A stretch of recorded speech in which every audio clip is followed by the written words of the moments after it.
বিয়ে ছাড়াই বাসর করতে হবে। কথাটা শুনে চমকে উঠলাম আমি। ভাইয়া, এসব কি বলছো?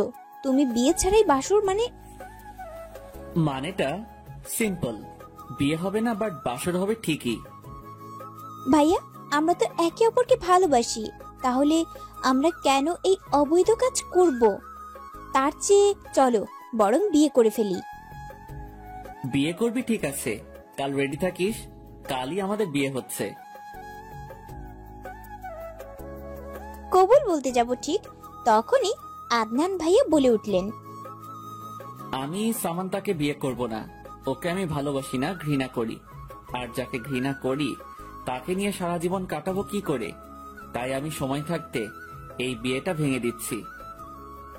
কথাটি বলে আদনান ভাইয়া রেজিস্ট্রি পেপারটা ছিঁড়ে ফেলে দিয়ে হনহনিয়ে চলে গেলেন। আমি পাথরের মূর্তির মতো বসে আছি।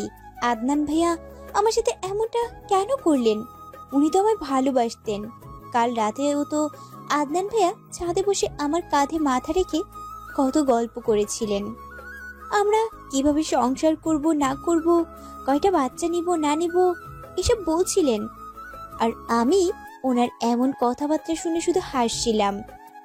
আর আজ এই মুহূর্তে কি থেকে কি হয়ে গেল কিছুই বুঝতে পারছি না। আমি কেন আম্মু আব্বু বড় আব্বু মামুনি কেউই বুঝতে পারছি না। আদনান ভাইয়ার জেদের বশেই ওনারা আজ বিয়ে দিতে রাজি হয়েছিলেন। আমি আর কিছু ভাবতে পারছি না, দৌড়ে নিজের রুমে চলে এলাম। রিঙ্কি এগিয়ে আসলো আরোহীর দিকে। তোর ছেলের জন্য যদি আমার মেয়ে উল্টোপাল্টা কিছু করে তাহলে কিন্তু আমি কাউকে ছেড়ে দিব না বলে দিলাম। আরোহী কিছু বলতে পারছে না, মাথা নিচু করে দাঁড়িয়ে আছে। আদনান একেবারে ওর বাবা আদিলের মতো হয়েছে। আহিলও এক কোণে স্তব্ধ হয়ে দাঁড়িয়ে আছে। একমাত্র মেয়ের এত বড় অপমান কিছুতেই মেনে নিতে পারছে না সে। বেশ কিছুক্ষণ লম্বা শাওয়ার নিয়ে বেরিয়ে আসলাম আমি কিন্তু অন্যদের মতো কেঁদে কেটে বুক ভাসিয়ে ফেলিনি। কেঁদে আর কি হবে? এখন যথাসম্ভব নিজেকে শক্ত রাখতে হবে। আহিল খানের মেয়ে আমি, এত সহজে কিছুতেই ভেঙে পড়ব না। আর আদনান খান, আজ থেকে আপনি আপনার পথে আর আমি আমার পথে। আমি আর আপনার কোনো কথা শুনবো না, মানবো না। I hate you. আপনি আমার সাথে যে অন্যায় করেছেন তার শাস্তি আপনাকে পেতেই হবে। আর কিছু না ভেবে শুয়ে পড়লাম আমি। সকালে ঘুম ভেঙে গেল আমার। ঘড়ির দিকে তাকিয়ে দেখলাম 9টা বাজে। তার মানে ভার্সিটিতে যেতে পারবো। তাড়াতাড়ি ফ্রেশ হয়ে একটা স্কার্ট আর টপ পরে নিলাম। গলায়ও একটা স্কার্ফ পেঁচিয়ে নিলাম। পিঠে ব্যাগ রাখতেই চোখ পড়ল সোফায় পরে থাকা একটা শাড়ির দিকে। একটা তাচ্ছিল হাসি দিয়ে শাড়িটা হাতে নিলাম। এই শাড়িটা আদনান ভাইয়া আমায় গিফট করেছিলেন। আর আমি না ভেবে নিচে চলে গেলাম। সবাই ব্রেকফাস্ট করার জন্য বসে আছে। আমি গেলেই স্টার্ট হবে। তাকিয়ে দেখলাম আদনান ভাইয়া খাওয়া শুরু করে দিয়েছে। যে ছেলেটা আমায় রেখে একটা বিস্কুট পর্যন্ত মুখে দিত না, আজ সে ব্রেকফাস্ট করে নিচ্ছে। এ কি, তুমি এই শাড়ি নিয়ে কোথায় যাচ্ছ সামান্তা? তাকিয়ে দেখলাম জিএম মানে গ্র্যান্ডমাদার প্রশ্নটা করেছেন। আমি আর কিছু না বলে কিচেন থেকে একটা দেশলাই এনে শাড়িটাতে আগুন ধরিয়ে দিলাম। আদনান ভাইয়া আমার দিকে বিস্ফোরিত চোখে তাকিয়ে আছে। তাতে আমার কি? আমি আর কারো স্মৃতি আমার কাছে রাখতে চাই না। আদনান ভাইয়ের দিকে আবার তাকালাম। আমি তাকিয়ে দেখলাম উনি এবার বিস্ফোরিত চোখে নয়, অবাক চোখে তাকিয়ে আছে। বেশ ভালো বুঝতে পারছি এরকম তাকানোর মানে। অন্যদিন আমি ভার্সিটিতে গেলে তার কথা মতো লং 3 পিস পরে যেতাম, বাট আজ টপ আর স্কার্ট পরেছি। আমি আর দেরি না করে ব্রেকফাস্ট করা শুরু করে দিলাম। আজকে কি না গেলে হয় না? তুমি কি চাইছো বলো তো আম্মু? আমি সারাদিন রুমে বন্দি হয়ে বসে থাকি, কান্না করি? আমি মোটেও এমন করব না। আমি আর কথা না বাড়িয়ে বেরিয়ে পড়লাম ভার্সিটির উদ্দেশ্যে। এখন থেকে নিজের লাইফ নিজেই হ্যান্ডেল করব। আমার লাইফে আমি আর কাউকে ইন্টারফেয়ার করতে দেব না, ইভেন নিজের মা বাবাকেও না। আহিল, তোর মেয়ে একেবারে তোর মতোই হয়েছে। তোমার ছেলেও তোমার মতো হয়েছে, আর আমার মেয়ে আমার মতোই শান্তশিষ্ট। অ্যাটলিস্ট তোমার ছেলের মতো রাগী আর বদমেজাজি নয়। আদনান সবার দিকে একবার তাকিয়ে খাবার রেখেই চলে গেল। বাপ কা বেটা। তা ও কি শুধু আমার ছেলেই, তোর ছেলে নয়? হ্যাঁ আমার ছেলে, বাট আমার কোনো গুণই ওর মধ্যে নেই। ও তো শুধু চিনে মেয়েদের মন নিয়ে খেলা করতে। হ্যাঁ সাবু, তোকে এই লোকে খুব হট লাগছে। ক্লাসে ঢুকতে যাব অমনি নিলয়ের এই কথা শুনে থমকে গেলাম আমি। নিলয় এসে আমার সামনে দাঁড়ালো। এই ছেলেটার জন্য একদিনও ভার্সিটিতে এসে শান্তি পাই না, তার আমাকে ডিস্টার্ব করতেই হবে। আমাকে কি তোর চোখে পড়ে? আর কাউকে কি চোখে পড়ে না? আমাকে কেন তোর ডিস্টার্ব করতে হয়? না বেব, তোকে ছাড়া আমার চোখে সব ধোঁয়াশা লাগে, তাই তাদের দেখতে পাই না, আর তোকেই ডিস্টার্ব করি। দেখ নিলয়, আমার সামনে থেকে সর। আমার মেজাজ ভালো নয়, তাই আজ তোর সাথে ঝগড়া করতে পারবো না। কথাটা বলে নিলয়কে পাশ কাটিয়ে চলে এলাম আমি। আরোহী আদনানের রুমে ঢুকতেই দেখলো আদনান কার সাথে যেন হেসে হেসে কথা বলছে। আরোহী রেগে আদনানের দিকে এগিয়ে গেল, তারপর তার কান থেকে ছোঁ মেরে ফোনটা নিয়ে নিল। আদনান, কি হচ্ছে এসব? কেন তুমি সামান্তার সাথে কাল এমন করেছো? তোমার জন্য মেয়েটা কত কষ্ট পাচ্ছে। You have any idea? দেখো মা, আমার লাইফ আমার ডিসিশন। আমার মনে হয়েছে তাই আমি এমন করেছি, তাতে তোমার কি? আর অন্যের ম্যাটার নিয়ে ইন্টারফেয়ার করা আমার একদম পছন্দ নয়, তাই আমি এই মুহূর্তে এসব নিয়ে তোমার সাথে ডিসকাস করতে চাইছি না। So excuse me. আদনানের এমন লাগামহীন কথাবার্তা শুনে আরোহীর চোখে পানি চলে এসেছে। সে আর নিজেকে কন্ট্রোল করতে পারল না, কষিয়ে চড় মেরে দিল। তারপর চেঁচিয়ে বলল, তোমাকে নিজের ছেলে ভাবতেই লজ্জা লাগছে আমার।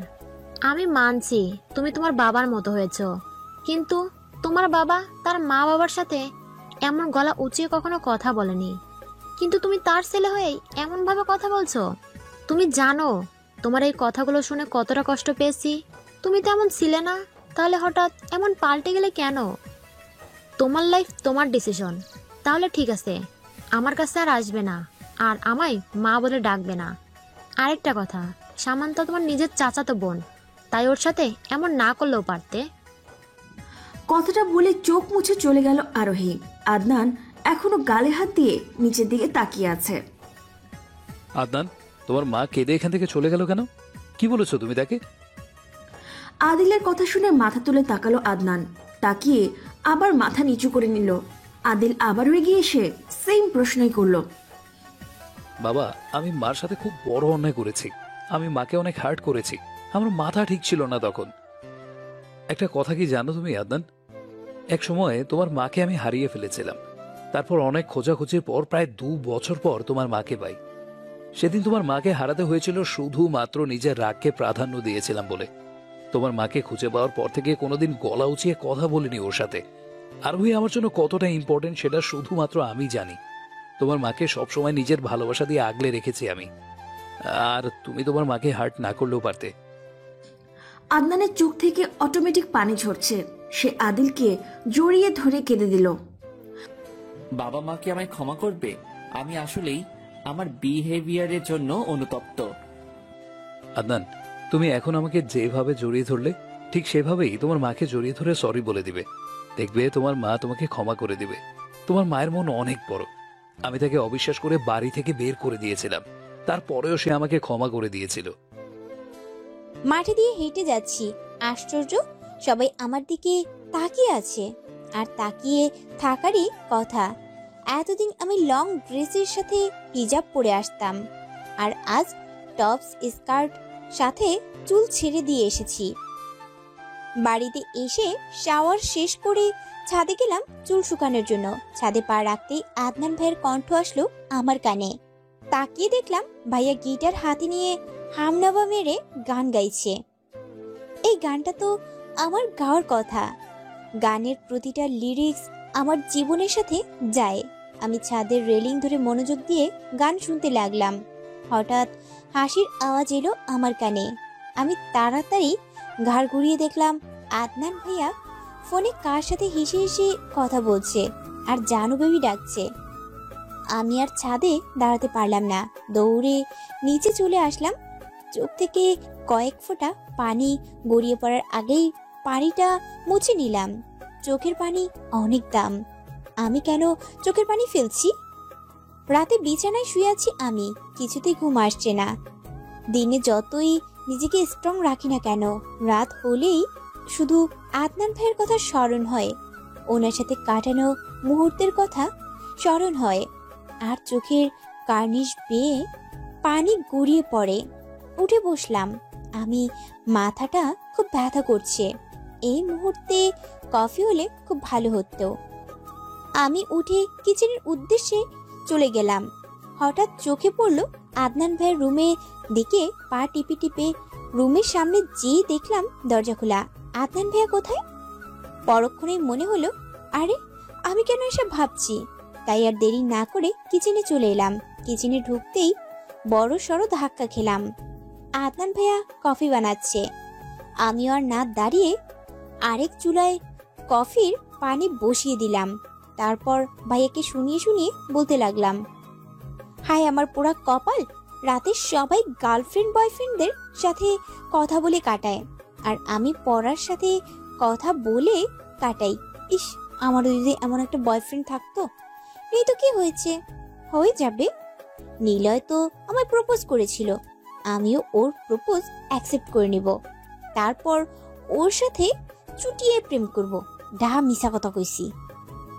কথাটা বলার সাথে সাথেই আদনান ভাইয়া আমার হাত ধরে টেনে নিয়ে দেয়ালের সাথে চেপে ধরলেন। খুব শখ না তোর চুটিয়ে প্রেম করা? দাঁড়া করাচ্ছি। কথাটা বলেই আদনান ভাইয়া আমার ঠোঁট চেপে ধরলেন। আমি ওনাকে সরানোর চেষ্টা করছি, বাট উনি এক পাও নড়ছে না। ওনার স্পর্শ এই মুহূর্তে আমার কাছে বিষের মতো মনে হচ্ছে। প্রায় 5 মিনিট পর আমায় ছেড়ে দিয়ে বললেন, এটাই তো চেয়েছিলিস তুই, যা তোর ইচ্ছাটা পূরণ করে দিলাম। ভাইয়ার এমন কথা শুনে কেঁদে দিলাম আমি। ভাইয়া এসব কি বলছো তুমি? তোমার সাথে যখন রিলেশনে ছিলাম তখনও তো আমি এসব করিনি। তাহলে আজ যখন আমাদের মধ্যে কোনো সম্পর্ক নেই, তাহলে এখন কেন আমি এসব করতে চাইবো? বুঝি, সব বুঝি আমি। তাই তো আমার অ্যাটেনশন পাওয়ার জন্য এরকম ড্রেস পরে এসেছিস। তোর মতো মেয়েদের কাছ থেকে এসবই আশা করা যায়। কথাটা বলে ভাইয়া কফি নিয়ে চলে গেলেন। আমি আমার দিকে ভালো করে তাকিয়ে দেখলাম একটা টি শার্ট আর 3/4 জিন্স পরে আছি। আজব তো, এটা পরেছি তো কি এমন হয়েছে? কফি না বানিয়েই চলে গেলাম রুমে। যে কথাগুলো শুনছি এইসব শুনেই পেট ভরে গেছে আমার। আদনান নিজের রুমে এসে জোরে জোরে শ্বাস ফেলছে। তুই কেন বুঝিস না? সামু তোকে এমন লোকে দেখলে যে আমার নিজেকে কন্ট্রোল করে রাখতে অনেক কষ্ট হয়, তাই ও তো তোর সাথে তখন এমন করলাম। নিজেকে যে আর কন্ট্রোল করে রাখতে পারছিলাম না। আর এই তোর ভালোবাসার নমুনা। আমি কেন তোর সাথে এমন করছি ভেবে দেখেছিস তুই? ভাববি কি করে? এখন তো তোর মনে আরেকজনের বসবাস। তোকে কোনো সময় আমি একা রাখিনি, সব সময় ছায়ার মতো পাশে থেকেছি। তুই আজও ভার্সিটিতে যাওয়ার পর লুকিয়ে লুকিয়ে খেয়াল রেখেছি আমি যে তোকে অনেক ভালোবাসি রে সামু, অনেক। আমি তোর সাথে বিয়ে এমনি এমনি ভাঙতে চাইনি, কিন্তু এছাড়াও আমি আর কি বা করতাম? আমি যে নিরুপায়। ডাইনিং এ বসে সবার জন্য ওয়েট করছি। সবাই এলে তবেই ব্রেকফাস্ট শুরু করব। আদনান ভাইয়ার দিকে চোখ পড়তেই অবাক হয়ে গেলাম আমি। তার চোখ মুখ অসম্ভব ফুলে আছে, সাথে লালও হয়ে আছে। আশ্চর্য, কি হলো ভাইয়ার? আগে তো এমন হতে কোনোদিন দেখিনি। ভাইয়াকে কি জিজ্ঞেস করব? পরক্ষণেই মনে হলো কাল রাতের কথা। ভাইয়া আমায় যা নয় তা বলেছিল। এইসব মনে হতেই আমার অভিমান প্লাস রাগ দুটোই বেড়ে গেল। আমি ভাইয়ার দিক থেকে চোখ সরিয়ে নিলাম। আজ আমাদের ভার্সিটিতে নবীনবরণ, তাই ব্রেকফাস্ট শেষ করে মামুনি আর আম্মুর সাথে বসে আলোচনা করছি কি পরে যাব। মামুনি আমায় একটা নীল শাড়ি বের করে দিলেন। এই শাড়িতে নাকি আমায় খুব সুন্দর দেখাবে। আমিও খুশি মনে শাড়িটা নিয়ে নিজের রুমে গিয়ে পরতে লাগলাম। শাড়িটা পরে ম্যাচিং করে চুড়ি আর অর্নামেন্টস পরে নিলাম। চুলটাও ছেড়ে দিয়েছি। লিভিং রুমে যেতেই আব্বু এসে আমায় জড়িয়ে ধরলেন। মাশাআল্লাহ, আমার মেয়েটাকে তো খুব সুন্দর লাগছে। Look like a princess. Thank you আব্বু। আচ্ছা আমি বরং যাই। কথাটা বলে আমি ভার্সিটির উদ্দেশ্যে চলে গেলাম। আদনান ওর রুমের ব্যালকনি থেকে সামান্থা চলে যাওয়া দেখছে। সামান্থা চলে যেতেই সে এক ফোঁটা চোখের জল ছেড়ে দিল। সামু, আজ তুই আমার কল্পনা সাজ সেজেছিস। মন চাইছিল তোকে একটু ছুঁয়ে দেখি, কিন্তু না, আমি তোকে ছুঁতে পারবো না, না হলে তোর অনেক বড় বিপদ হয়ে যাবে। আদনানের এসব ভাবনার মধ্যেই ওর মুঠোফোনটা বেজে উঠল। আদনান ফোনের স্ক্রিনে তাকাতেই ওর হাত পা রীতিমতো কাঁপাকাঁপি শুরু হয়ে গেছে। আদনান অনেক ভয়ে ফোনটা রিসিভ করলো। হ্যালো, কি মিস্টার আদনান, ভয় পেয়ে গেলে নাকি? ভয় কেন পাবো আজও? তাহলে তুতলাচ্ছ কেন? যাই হোক, যে কথাটা বলার জন্য ফোন করেছি সেটা মনোযোগ সহকারে শুনো। সমান্তার থেকে তোমাকে আরো দূরে দূরে থাকতে হবে, না হলে তুমি যে কোন মুহূর্তে আমার সমান্তার উপরে উইক হয়ে পড়বে। আর আমি চাই না তুমি এমন কিছু করে যাতে তোমার ফ্যামিলি আবার তোমাদের বিয়ে দিতে বাধ্য হয়। আর যদি এমন হয় তাহলে বুঝতেই তো পারছো কি অনর্থক হবে। না, আপনি এসব কিচ্ছু করবেন না। আমি সামান্তার থেকে দূরে দূরে থাকবো, ওর দিকে তাকাবো পর্যন্ত না। তারপরও আপনি এমন কিছুই করবেন না। আমি আপনার কাছে হাত জোর করছি। তাহলে আদনান খান আমার কাছে মাথা নত করছে। শুনো, আমি তোমাকে এখন যাই বলবো তোমাকে ঠিক তাই করতে হবে। বলুন কি করতে হবে? তোমাকে বাংলাদেশ ছেড়ে যেতে হবে। না প্লিজ, এমন করবেন না। আমি আমার মা বাবাকে ছেড়ে থাকতে পারবো না। মা বাবাকে ছেড়ে নাকি সমান্তাকে ছেড়ে থাকতে পারবে না? শুনো, এমন কিছু যদি হয় তাহলে বুঝতেই তো পারছো আমি কি করব। আর বিয়ের অভিনয় কিন্তু তুমি খুব ভালোই করেছিলে, আর এবার আশা করি এটাও ভালোভাবে করতে পারবে। কথাটা বলেই ফোনের ওপারের ব্যক্তি খট করে ফোনটা কেটে দিল। আদনান ফ্লোরে বসে ফুপিয়ে ফুপিয়ে কাঁদছে। আমার সামান্তাকে ছেড়ে থাকতে হবে। কি করে থাকবো আমি ওকে ছেড়ে? ওকে একদিন না দেখলে আমার ঘুম আসে না, আর এখন নাকি বিদেশে গিয়ে থাকতে হবে। ভার্সিটি খুব সুন্দর করে সাজানো হচ্ছে। আমি আমার বেস্টি রুমিকে নিয়ে চারিপাশে হেঁটে হেঁটে দেখছি। অনেকক্ষণ যাবৎ খেয়াল করছি কে যেন আমাকে গভীরভাবে ফলো করছে, কিন্তু না, কেউ তো নেই। তাহলে হয়তো আমার মনের ভুল। আমার সব ফ্রেন্ডরা আমার খুব প্রশংসা করছে। ওর থেকে নিলয় দৌড়ে এসেই বলল, হে ইয়ার, তোকে যে কি সুন্দর লাগছে বলে বোঝাতে পারবো না। আর আমাকে কি সুন্দর লাগছে না? মুখ ফুলিয়ে কথাটা বলল রুমি। আরে পাগলি, তোকে তো সবসময় সুন্দরই লাগে, তাই না? আমার শাড়ির কুচিটা খুলে যাওয়াতে আমি একটা খালি রুমে চলে এলাম। ওয়াশরুমে অনেক মানুষ, সেখানে ঠিক করা যাবে না। রুমে ঢুকতে কে যেন ভেতর থেকে দরজাটা বন্ধ করে দিল। আমি পিছন ফিরতেই যাকে দেখলাম তাকে দেখে আমার গলা শুকিয়ে কাঠ হয়ে গেছে, ঠিকমতো দাঁড়াতেও পারছি না। এই ছেলেটা এখানে, তার মানে কোনো অঘটন ঘটিয়ে তবেই যাবে। ছেলেটা আমার দিকে এক পা করে এগিয়ে আসছে।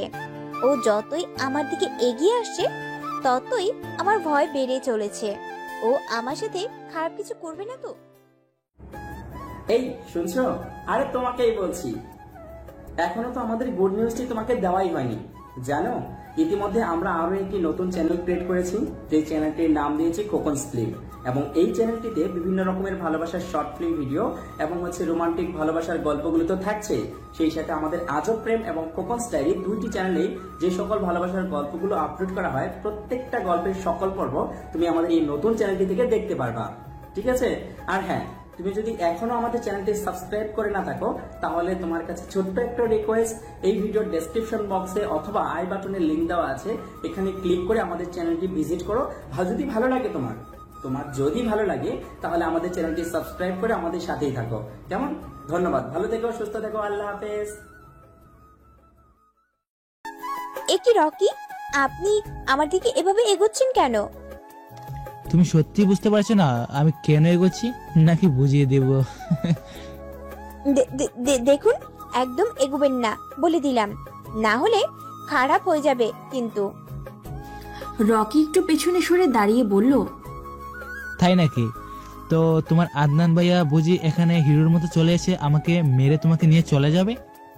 তুমি যদি এমন ভেবে থাকো তো আমি বলবো তুমি ভুল ভাবছো। তোমার আদনান ভাইয়া আর তোমাকে বাঁচাতে আসবে না। এখন তার তোমার উপর থেকে ইন্টারেস্ট উঠে গেছে। সে তো এখন অন্য মেয়েকে নিয়ে ব্যস্ত। দেখবে কদিন পর তোমাদের সবাইকে ছেড়ে চলে যাবে। এতদিন শুধু তোমার মুহে পড়েছিল, না হলে তুমি বলো তোমাকে এত বাজে অফার কেন দিবে আর বিয়ে বা কেন ভাঙবে? আমি তো কতদিন ধরে তোমাকে ভালোবাসি। আমি কি কখনো তোমার দিকে বাজে দৃষ্টিতে তাকিয়েছি? কি মিথ্যাবাদী! এখনো কুদৃষ্টিতে তাকিয়ে আছে, সে নাকি বাজে দৃষ্টিতে তাকায় না। সো তোমাকে একটা কথা বলার জন্য এসেছিলাম। কথাটা হলো তোমাকে আজ খুব খুব সুন্দর লাগছে। কথাটা বলে রকি চলে গেল। আমিও শাড়ি ঠিক করে বেরিয়ে গেলাম। অনুষ্ঠান শেষ হতে হতে অনেক বেলা হয়ে গেছে। আমি আর দেরি না করে রিমাকে সাথে নিয়ে বেরিয়ে পড়লাম। লিভিং রুমে বসে আছি সবাই। কিছুক্ষণ পর আদনান ভাইয়া বলে উঠলেন, আব্বু, চাচ্চু, আমি তোমাদের কিছু বলতে চাই। হ্যাঁ বলো, কি বলবে? আসলে আমি ইউএসএ চলে যাচ্ছি, আর সেখানে গিয়েই সেটেল হয়ে যাব। Are you mad Adnan? তুমি এসব কি বলছো? তুমি তো তোমার নানু বাড়িতে গিয়েও আমাদের ছেড়ে থাকতে পারো না, আর সেই তুমি কিনা ইউএসএ চলে যাচ্ছ? ভেবে বলছো তো? আদনান, এসব তুমি কি বলছো? আমি তোমাকে ছেড়ে কি করে থাকবো? কেন মা? আয়েশা আছে, সামান্তা আছে, ওদের নিয়ে থাকবে। আমি না থাকলে কিছু হবে না। আদনান আমার সোনা, এমন বলে না। সামান্তার আয়েশা আছে, সাথে তুমিও থাকবে। আমি তোমার মা, তুমি আমাকে ছেড়ে চলে যেতে পারো না। আর হঠাৎ তুমি চলে যেতে চাচ্ছ বা কেন? আমার আর বাংলাদেশে ভালো লাগে না, তাই সেখানে চলে যাচ্ছি। একেবারে বউ বাচ্চা সাথে করে নিয়েই আসবো।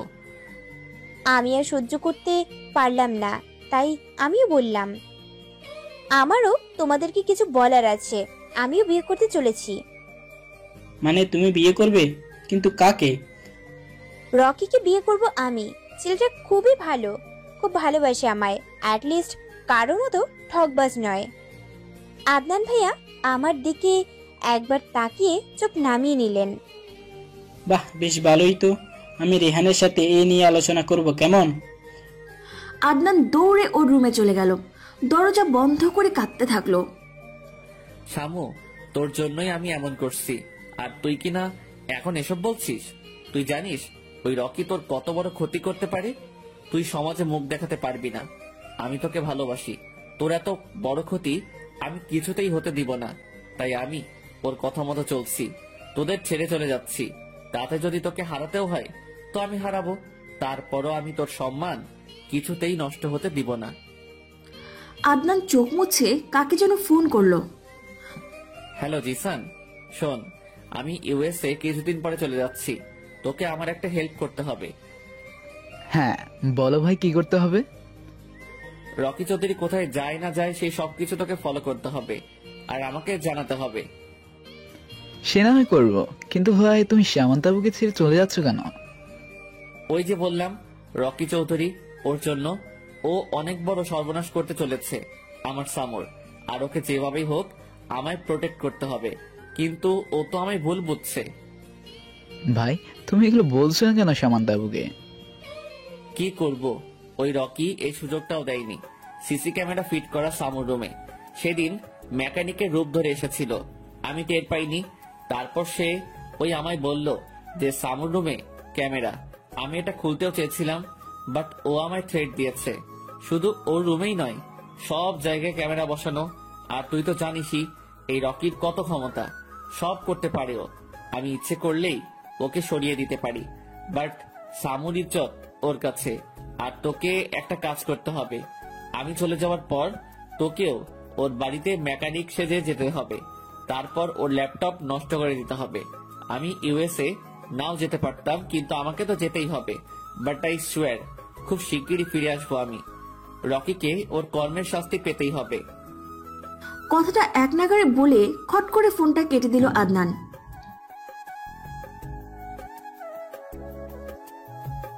হ্যাঁ জিসান বল। ভাই রকি শহরের বাইরে গেছে। আচ্ছা, ধন্যবাদ, রাখছি আমি। ওকে সর্বদা ফলো করবি। আদনান ফোনটা রেখে আরোহীর কাছে গেল। মা, আয়েশা কোথায়? খুব দরকার ছিল ওকে। ও মনে হয় সামান্তার সাথে ছাদে আছে। আচ্ছা বলে আদনানও ছাদে পা বাড়ালো। আজ যেভাবেই হোক সামুকে সব সত্যি বলতে হবে। এভাবে আর কষ্ট নিতেও পারবো না, আর দিতেও পারবো না। আমি আর আয়েশা ছাদের রেলিং ধরে দাঁড়িয়ে আছি। আয়েশা আমাকে এইটা ওটা জিজ্ঞেস করছে আর আমি উত্তর দিচ্ছি। এক প্রকার মাথা নষ্ট করে দিচ্ছে বলতে গেলে। এত কথা বলতে পারে? হঠাৎ আদনান ভাইয়ার মুখে আমার নাম শুনে চমকে উঠলাম আমি। কতদিন পর ভাইয়ার মুখে আমার নাম শুনলাম। আয়েশা, একটু নিচে যা তো, সামুর সাথে আমার কিছু কথা আছে। পিচ্চি আয়েশাও ভাইয়ের কথা মতো নিচে চলে গেল। আমিও ছাদ থেকে যেতেই ভাইয়া আমায় 2 হাত দিয়ে আটকে দিলেন। শোন সামু, তোকে আমি কিছু বলতে চাই। তুই সবকিছু শুনে তারপর সিদ্ধান্ত নিস তুই কি করবি। তা এখন কি বলবেন? রকি খারাপ? ওকে যেন বিয়ে না করি? তাহলে আপনিও একটা কথা শুনে রাখেন, আপনার কথা কিছুতেই শুনছি না আমি। সামু, তুই আমাকে আপনি করে বলছিস, এতটা পর করে দিয়েছিস আমাকে। আর হ্যাঁ, রকি খারাপ, 1 নম্বরে খারাপও। প্লিজ ওকে বিয়ে করিস না, তোর জীবন শেষ হয়ে যাবে। তা আপনাকে বিয়ে করব নাকি? আপনি নিজেও তো বিয়ে করছেন। কই, আমি তো কিছু বলিনি। তাহলে এবার আমি বিয়ে করব। আপনার এত সমস্যা হচ্ছে কেন? আর রকি যে খারাপ এটা আপনাকে কি বলেছে? ও খুব ভালো, খুব। কতবার আমাকে একা পেয়েছে, তাও স্পর্শ পর্যন্ত করেনি। আর আপনি তো ওর উল্টো। দেখেন ভাইয়া, আমি একবার যখন আমার সিদ্ধান্ত নিয়েছি, এই সিদ্ধান্ত থেকে আর পিছপা হব না। ভাইয়া আমার 2 কাঁধে 2 হাত থেকে বললেন। সামু, তুই আমার কথা ভালো করে না শুনে এভাবে উল্টো পাল্টা বলতে পারিস না। আগে আমার কথা শোন প্লিজ। আমি আর আপনার কোনো কথা শুনছি না মিস্টার আদনান। আমি জানি আপনি কেন রকির নামে বাজে বকছেন, কারণ রকি তো আমায় খুব ভালোবাসে আর বিয়ে হলে খুব সুখে রাখবে। আপনি তো আবার আমার সুখ দেখতে পারেন না, তাই তো মানা করছেন ওকে যাতে বিয়ে না করি। তাহলে ঠিক আছে, আমিও একটা কথা জানিয়ে দিচ্ছি যে আমি রকিকে ছাড়া আর কাউকে বিয়ে করব না। বিয়ে করলে রকিকেই করব। আদনান আর সামান্তার মুখে রকির নাম সহ্য করতে পারছে না, তাই চিৎকার করে উঠল। ব্যাস, অনেক হয়েছে সামান্তা, অনেক। আমি তোকে প্রথম থেকে ভালোভাবে বুঝিয়ে আসার চেষ্টা করছি, কিন্তু তুই তো আমার কথা শুনছিসই না। দেখ, তোর লাইফ, তোর ডিসিশন, তোর যা ইচ্ছা হবে তুই তাই কর। আমি তোকে কিচ্ছু বলবো না। বাট একটা কথা বলে রাখি, যা করবি ভেবে চিন্তে করিস। আর এখন একটা কথা বলবো, সেটা মন দিয়ে শ্রবণ করবি। ভাইয়ার মুখে সামান্তা শুনে আমার অভিমান আরো বেড়ে গেল। বললাম তো, আমি আপনার কোনো কথা শুনতে চাই না। ঘৃণা করি আপনাকে আমি, বুঝেছেন? আপনি ঘৃণা করি। এই যে আপনার সামনে দাঁড়িয়ে কথা বলছি না, এতেও আমার ঘৃণা লাগছে, রুচিতে বাজছে। আচ্ছা, আপনার কি লজ্জা শরম বলতে কিচ্ছু নেই? যদি থাকতো তাহলে অ্যাটলিস্ট এত কিছু হওয়ার পর এভাবে আমার সামনে এসে দাঁড়াতেন না। আদনান ভাইয়ের চোখ গড়িয়ে পানি পড়ছে। পড়লে পড়ুক, আমার কি? আমিও কম চোখের জল ফেলেছি নাকি? তুই খুব বড় হয়ে গেছিস সামান্তা, খুব। নিজের দায়িত্ব নিজেই রাখতে শিখে গেছিস। আমাকে তো তোর ঘৃণা করে। আমি আরো কয়েকদিন পর যেতাম, কিন্তু আমি আজ সন্ধ্যায় চলে যাচ্ছি। কিছু গুরুত্বপূর্ণ কথা ছিল তোর সঙ্গে, কিন্তু তুই তো আমার কথা শুনলি না। আর কোনোদিন তোর সামনে এসে দাঁড়াবো না রে, আমার মুখও তোকে দেখাবো না। শুধু তুই আমায় মিস করিস না। আমাকে চিনতে তুই এত ভুল করলি, তোকে পস্তাতে হবে সামান্তা, পস্তাতে হবে। খুঁজবি, খুব করে খুঁজবি তুই আমায়, কিন্তু তোর খুঁজতে অনেক লেট হয়ে যাবে। কথাটা বলেই চোখ মুছে চলে গেল আদনান। আদনান কাঁদছে আর ওর মায়ের রুমের দিকে যাচ্ছে। আরোহী আদনানকে কাঁদতে দেখে ঘাবড়ে গেল, সেও পিছু পিছু গেল। আদনান, তুমি কাঁদছো? না মা, এমনি। আদনান, মা হয়ে আমি তোমার। ইদানিং তুমি অনেক চুপচাপ হয়ে গেছো। প্রায় সময় দেখি তোমার চোখ মুখ ফোলা। আর এখন তুমি কাঁদছো? তোমাকে তো আগে কখনো কোনোদিন কাঁদতে দেখিনি। সোনা, বলো নিজের মাকে। আদনান ওর মাকে জড়িয়ে ধরে ফুপিয়ে কেঁদে দিল। মা মা, তুমি জানো সামান্তা নাকি আমাকে ঘৃণা করে, আমার সামনে দাঁড়াতেও নাকি ওর রুচিতে বাঁধে। মা, আমি এমনি এমনি কিছু করিনি, সেদিন বিয়েও আমি নিজে থেকে ভাঙিনি, মা আমাকে বাধ্য করেছে এসব করতে। আরোহী আদনানের চোখ মুছে দিয়ে বলল, আদনান আমার সোনা, আমার সব খুলে বলো। আদনান বলতে শুরু করলো, মা জানো, আমি আর সামান্তা এক রাত্রে রাস্তায় হাঁটতে বেরিয়েছিলাম। সেদিন এক টঙের দোকানে আমরা দুজনে দাঁড়িয়ে দাঁড়িয়ে খুব এনজয় করে চা খাচ্ছিলাম আর হাসছিলাম। ঠিক তখনই আমি পাশে তাকিয়ে দেখলাম রকি বাইকে হেলান দিয়ে খুব মনোযোগ দিয়ে দেখে যাচ্ছে সামান্তাকে। আমি আর দেরি না করে সামান্তাকে নিয়ে বাড়ি চলে আসলাম। সেদিন থেকে রকির কুদৃষ্টি পড়ে সামান্তার উপর। সে সবসময় ফলো করতে থাকে সামান্তা কোথায় যায় না যায়, কি করে না করে। যখন জানতে পারলো আমি আর সামান্তা একে অপরকে ভালোবাসি, সেদিন থেকে ও আমাদের পিছনে লেগে পড়ে। শেষে একদিন আমাদের বাড়িতে আসে মেকানিক সেজে, যেটা আমরা বুঝতেও পারিনি। ও ছাদ বাদে আর তোমাদের রুম বাদে সব জায়গায় ক্যামেরা লাগিয়ে দিয়ে চলে গেছে, সামান্তার বেডরুমেও লাগিয়েছে। মা জানো, রকি আমায় সেদিন মেসেঞ্জারে সামান্তার চেঞ্জ করা ভিডিও পাঠিয়েছে, যেটায় সামান্তার শরীরের অনেক অংশ দেখা যাচ্ছিল। আমি যদি তার কথা না শুনি তাহলে নাকি সে সামান্তার এই ভিডিও ভাইরাল করে দিবে। মা তুমি জানো, এই ভিডিও একবার ভাইরাল হলে সেটা সামান্তার জন্য কতটা কষ্টদায়ক হবে। এসব ভিডিওতে ভিউ আরো বেশি আসে, সবাই দেখবে ওর এই ভিডিও, সবাই হাসাহাসি করবে ওকে নিয়ে। তাই আমি রকির প্রস্তাবে রাজি হয়ে যাই, যাতে ও সামান্তার কোনো ক্ষতি না করে। আর এই জন্যই আমি দেশও ছাড়ছি, এতে যদি আমার সামান্তার সম্মানটা রক্ষা হয়। কথাটা বলে আবারও কেঁদে দিল। আরোহীও মুখে আঁচল চেপে ধরে কান্না করছে। ছেলের এমন কান্না কষ্ট সে যে আর নিতে পারছে না। আদনান, আমি বুঝতে পারছি সোনা, তুমি কতটা কষ্ট নিয়ে বেঁচে আছো। তোমার বাবা আর আমার সম্পর্কেও অনেক কষ্ট ছিল। তোমার বাবা ভেঙে পড়লেও আমি ভেঙে পড়িনি, স্ট্রং থেকেছি আমি। আর তুমি তো আমারই ছেলে, তোমাকে স্ট্রং থাকতে হবে, এভাবে ভেঙে পড়লে চলবে না। মা তুমি তো আমার রাগ জেদ সম্পর্কে অবগত। আমি এতটা চুপচাপ থাকতাম না যদি না রকির কাছে এমন ভিডিও থাকতো। আর সবাই তো শুধু শান্ত আদনানকে দেখেছে, হিংস্র আদনানকে কেউ দেখেনি। যারা দেখে তারা আর ঠিক থাকতে পারে না, কেঁপে ওঠে। আরোহী আদনানের দিকে অবাক হয়ে তাকিয়ে আছে। হিংস্র আদনান মানে কি বোঝাতে চাচ্ছে আদনান? আদনান, তুমি এগুলা কি বলছো? না মা, নাথিং। আচ্ছা আদনান, আমি তোমার বাবার সাথে এই নিয়ে কথা বলবো। সেদিন আমার ছেলের দোষ ছিল না, ওকে বাধ্য করা হয়েছিল এসব করতে। সবাইকে জানতে হবে আমার ছেলে নির্দোষ। মা আমার কসম তোমায়, তুমি বাবাকে এই নিয়ে কিছু বলবে না। সময় এলে আমি সবাইকে সবটা জানাবো। তুমি আমার জননী মা, তাই তোমায় বললাম। তুমি প্লিজ বাবাকে বলো না, না হলে জানাজানি হয়ে যাবে। আর সামান্তাকেও কিছু বলবে না। আমাকে অবিশ্বাস করার জন্য ওকে শাস্তি পেতে হবে। আর খুব তাড়াতাড়ি সব সমাধান হতে চলেছে। তুমি কোন দিন যাবে ইউএসএ? সন্ধ্যায় ফ্লাইট। তুমি তো জানো, কোথাও যেতে গেলে অন্যদের মতো আমার অত টাইম লাগে না।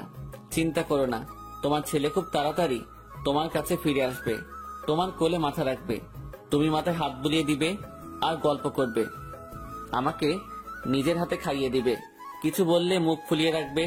আর আমি তোমাকে জড়িয়ে ধরে তোমার কাছে ক্ষমা চাইবো, আর তুমিও আমায় ক্ষমা করে দিয়ে আমার মাথায় একটা চুমু খাবে। আর আরেকটা কথা, মা আমার একমাত্র বোন আয়েশাকে কিন্তু ভালো রাখতে হবে। আরোহী আর না দাঁড়িয়ে দৌড়ে ওর রুমে চলে আসলো। ছেলের চোখের পানি আর এমন করুণ কথাবার্তা সে আর মেনে নিতে পারছে না। আদনানও ফ্লোরে বসে বসে কাঁদছে। কি দোষ করেছিলাম আমি, যার কারণে আমাকে আমার পরিবার ছাড়তে হচ্ছে? পরক্ষণেই চোখ মুছে নিল আদনান। না, আমি আর কাঁদবো না। সবাই আমাকে ভীতু ভাববে, আমি একদমই ভীতু নই। আমি কাউকে ভয় পাই না। সবাই তো আমাকে ভয় পায়, আড়ালে থাকা আদনানকে ভয় পায়। আরোহী আর আদিল খানের ছেলে, আমি এত সহজে ভেঙে পড়বো না। আমার ভালোবাসা সত্যি হলে আমি ইনশাল্লাহ সামান্তাকে পাবো, আর রকির সাথে ওকেও আমার কথা না শোনার জন্য শাস্তি দিব, তবে শারীরিক নয়, মানসিকভাবে। রেডি হয়ে থাকো রকি, তোমার পাপের ঘোড়া পূর্ণ হয়ে গেছে। আমাদের খোকন ডায়েরি চ্যানেলের নতুন নতুন ভালোবাসার গল্প পেতে চ্যানেলটি সাবস্ক্রাইব করে বেল বাটনে ক্লিক করুন। আদনান ভাইকে কষ্ট দিয়ে আমার নিজেরও ভালো লাগছে না। আচ্ছা, আমি কি কোনো ভুল করলাম ভাইয়ার কথা না শুনে? ভাইয়ার কথাটা শোনা উচিত ছিল, কিন্তু আমি বা কি করব? ভাইয়া আমার সাথে সেদিন যা করেছিল সেটাই বা কি করে ভুলে যাই আমি? আমি কি একবার ভাইয়ের সাথে কথা বলবো? বলবো কথা। আমি পাশে তাকাতেই দেখলাম আয়েশা বসে বসে পড়ছে। কিরে আয়েশু, এক্ষুনি পড়তে বসেছি যে? রাত হয়ে গেছে তাই পড়তে বসেছি, ভাইয়া বলেছে ভালো করে পড়তে। আচ্ছা আয়েশু, আদনান ভাইয়াকে দেখেছিস? হ্যাঁ, ভাইয়া তো একটু আগেই চলে গেছে। কি, ভাইয়া চলে গেছে? কোন সময়? তুমি যখন ঘুমিয়েছিলে তখন চলে গেছে ভাইয়া। আচ্ছা শামু আপু, তুমি কি ভাইয়াকে বকেছো? কেন? আমি কেন বকতে যাব? আজব। আসলে ভাইয়াকে তোমার সাথে কথা বলে ছাদ থেকে চলে আসার পর খুব কাঁদতে দেখেছি। জানো আপু, ভাইয়া মাকে ধরে খুব কেঁদেছে। আয়েশার কথা শুনে আমার মন খারাপ হয়ে গেল। আসলে ভাইয়ার কথাটা একটু শোনা উচিত ছিল। ফ্রেশ হয়ে নিচে গেলাম আমি। সবার মুখই কেমন যেন গম্ভীর হয়ে আছে। মামুনি তো কেঁদে কেটে চোখই ফুলিয়ে ফেলেছে। ল্যাপটপটা সামনে নিয়ে বসে আছে আদনান, আর সামান্থা কি করে সেটা দেখছে। কাছ থেকে দেখতে না পারুক, দূর থেকে তো দেখতে পারবে। আদনান রকির আগেই সারা বাড়িতে ক্যামেরা ফিট করেছিল, ইভেন সামান্থার রুমেও। সামান্থা ভার্সিটিতে যাবে, যেমন আদনান দেখলো সামান্থা দরজা বন্ধ করছে, অমনি আদনানও ল্যাপটপটা বন্ধ করে দিল। সে এখন জানে সামান্থা ড্রেস চেঞ্জ করবে। আদনান ল্যাপটপটা বন্ধ করে একটা দীর্ঘ শ্বাস ছাড়লো। সামু, আমি তোকে ভালোবাসি, তবু আমি কোনোদিন তোর দিকে বাজে দৃষ্টিতে তাকাইনি, আর না তাকাবো। কিন্তু রকি তো তোকে প্রতিনিয়ত শকুনের দৃষ্টিতে দেখে যাচ্ছে, তবুও সে তোর কাছে ভালো হয়ে গেল, আর আমি খারাপ। আসলেই দুনিয়াতে কারো ভালো চাইতে নেই। ছাদে দাঁড়িয়ে আছি, আদনান ভাইয়াকে ছাড়া কিছু ভালো লাগছে না আমার। কেমন যেন শূন্য শূন্য অনুভব হচ্ছে। বাড়িতেও যেন কারো মুখে হাসি নেই। খুব মিস করছি ভাইয়াকে। বাতাসে বারবার আমার ছেড়ে দেওয়া চুলগুলো উড়ছে। আমি বাঁধার চেষ্টা করছি, তবুও খুলে যাচ্ছে। শেষে আমি না পেরে চুলগুলো ছেড়েই দিলাম। হঠাৎ মনে পড়ল সেদিনের কথা। আমি ছাদে চুলগুলো ছেড়ে দিয়ে দাঁড়িয়েছিলাম। ভাইয়া একটা গাছ থেকে কাঠগোলাপ এনে আমার পাশে দাঁড়িয়ে আমার চুলে গেঁথে তারপর চুলগুলো কানের পিঠে গুজতে গুজতে বলেছিলেন, জানিস সামু, তোকে ছেড়ে দেওয়া চুলে কতটা মোহনীয় লাগে। আই উইশ তোর এমন কাছ থেকে চুল দেখা যেন আমার ভাগ্যেই থেকে থাকে। আমি সেদিন কিছু বলিনি, শুধু হাসছিলাম। ভাইয়া আমার হাসি দেখে বলেছিলেন, এই একদম হাসবি না, তোর হাসি আমায় পাগল করে দেয়। চোখ থেকে এক ফোঁটা জল গড়িয়ে পড়ল আমার। ভাগ্যের কি নির্মম পরিহাস। আজ আমি কোথায় আর ভাইয়া কোথায়? দুইজন দুই প্রান্তে দাঁড়িয়ে আছি। আচ্ছা ভাইয়া এখন কি করছে? ভালো আছে তো? আরে আমি কেন এসব ভাবছি? আমি তো নিজেই চাইছিলাম ভাইয়া যাতে আমার থেকে দূরে থাকে। মুঠোফোনের আওয়াজে ভাবনা কাটলো আমার। ফোনের স্ক্রিনে তাকিয়ে দেখলাম আননোন নাম্বার থেকে কল। আশ্চর্য, কে এটা? নাম্বার দেখে তো বাংলাদেশের মনে হচ্ছে না, কোন দেশের সেটা জানি না। ফোনটা রিসিভ করলাম আমি। হ্যালো, কে বলছেন? কেউ রেসপন্স করছেন না, শুধু তার শ্বাস প্রশ্বাসের শব্দ শোনা যাচ্ছে। হ্যালো, কথা বলছেন না কেন? কে আপনি? No response. কে রে ভাই আপনি? কল দিচ্ছেন অথচ কথা বলছেন না। ধ্যাত, বকাটে ছেলে কোথাকার। খট করে কলটা কেটে দিলাম আমি। কি ভেজাল রে বাবা, কল দেয় কিন্তু কথা বলে না। এইসব ভাবনার মাঝে আবার ফোন বেজে উঠলো। আমি না দেখেই কলটা রিসিভ করলাম। আচ্ছা, ক্যালেনি দিব বেটাকে। এই, কে আপনি? ফোন দিয়ে ইরিটেট করছেন কেন? আর ফোন দিবেন না আমায়। আরে আরে, এতটা হাইপার হচ্ছ কেন? আমি রকি বলছি। কি? আপনি রকি, কিন্তু আমার নাম্বার কোথা থেকে পেলেন? তোমার নাম্বার কালেক্ট করা আমার জন্য কোনো ব্যাপারই না, বুঝলে জান আমার। ওনার মুখ থেকে জানেমান ডাকটা শুনে কেমন ঘিনঘিনে ফিল হচ্ছে আমার। তা কেমন আছো? জি জি ভালো আছি। আর কেন ফোন করেছেন? আমাকে জিজ্ঞেস করবে না আমি কেমন আছি? সেটা জিজ্ঞেস না করে বলছো কেন ফোন করছি? It's not fair baby. দেখুন, আমি জানি আপনি ভালো আছেন, আর ভালো আছেন বলেই তো ফোন করেছেন। আরে বাহ, এত বাবু তুমি আমায় নিয়ে। আমি ভালো আছি কিনা মন্দ আছি সেটাও জানো দেখছি। মোটেও আমি আপনাকে নিয়ে ভাবি না। আর কেনই বা ভাববো বলুন তো? তা কাকে নিয়ে ভাবো যে তোমায় টকিয়েছে তাকে নিয়ে? আমি বলেছিলাম না আদনান তোমাদের সবাইকে ছেড়ে চলে যাবে? মিলে গেল তো আমার কথা। হইছে, রাখছি আমি। আচ্ছা, রকি এত শিওর হয়ে কি করে বলছিল সেদিন যে ভাইয়া আমাদের ছেড়ে চলে যাবে? ও বলার 2 দিন পরেই তো ভাইয়া চলে গেল। রকি বলছে ভাইয়া ভালো না, আর ভাইয়া বলছে রকি ভালো না। কি হচ্ছে কিছুই বুঝতে পারছি না। কাকে বিশ্বাস করব আর কাকেই বা অবিশ্বাস করব? তবে আমার মন বলছে আদনান ভাইয়াকে বিশ্বাস করা উচিত। আদনান তো আমার ভাই প্লাস ভালোবাসা, আর রকি তো আমার কেউ নয়। আবারও ফোনটা বেজে উঠল। নিলয় ফোন করেছে। উফ, আজকে আমায় কেউ শান্তি দিবে না। হ্যাঁ নিলয়, বলো। শ্রাবু, তুই আমায় যে ছেলের সম্পর্কে জানতে বলেছিলি সেই ছেলে একদম ভালো নয় ইয়ার। কয়েকদিন পর পর মেয়ে পাল্টারে, আর এটাই নাকি তার প্রধান কাজ। তার মধ্যে ডেট তো আছেই।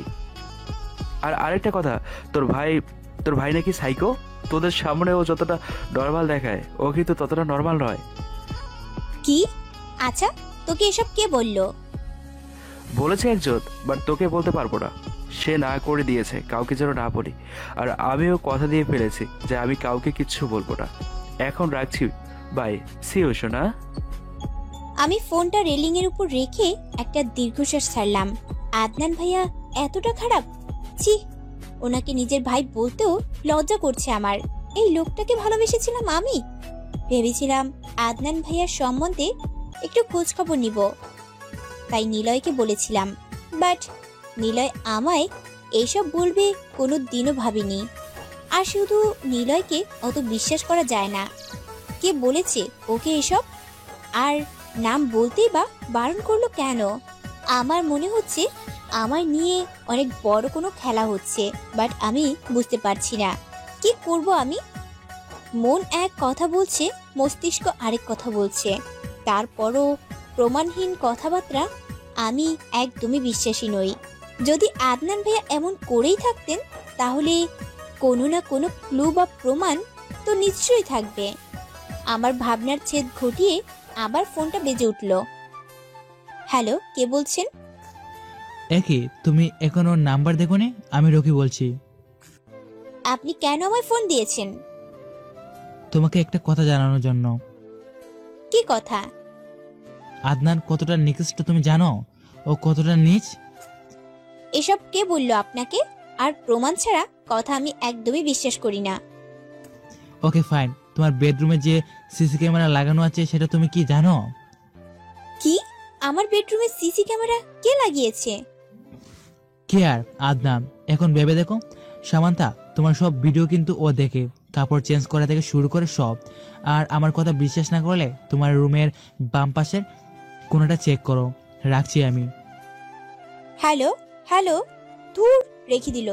বাট ও কি করে জানলো আমার রুমে সিসি ক্যামেরা? সব কেমন ধোঁয়াশে ধোঁয়াশে লাগছে। আমি রুমে চলে এলাম রকির কথা যাচাই করার জন্য। রুমে তন্ন তন্ন করে খুঁজছি, বাট ক্যামেরার কোনো চিহ্নই পাচ্ছি না। রকির কথা অনুযায়ী বাম পাশে তাকিয়ে দেখলাম ছোট্ট একটা কালচে কি দেখা যাচ্ছে। আমি টেবিলের উপর উঠে দেখলাম সত্যি সত্যি একটা ক্যামেরা। তার মানে রকির কথাই সত্যি। আদনান ভাইয়া আমার রুমে সিসি ক্যামেরা লাগিয়েছে, তাও বেডরুমে। ছি ছি, আদনান ভাইয়া এটা কিভাবে করলো? এই ফুটেজ তো সব উঠেছে। ভাইয়া কি তাহলে? আর রকি বা কি করে জানলো আমার রুমে ক্যামেরা লাগানো আছে? আদনান কিছু জামা কাপড় কেনার জন্য শপিং মলে গেছে। শপিং মলে ঢুকতেই হে আদনান, কেমন আছো তুমি?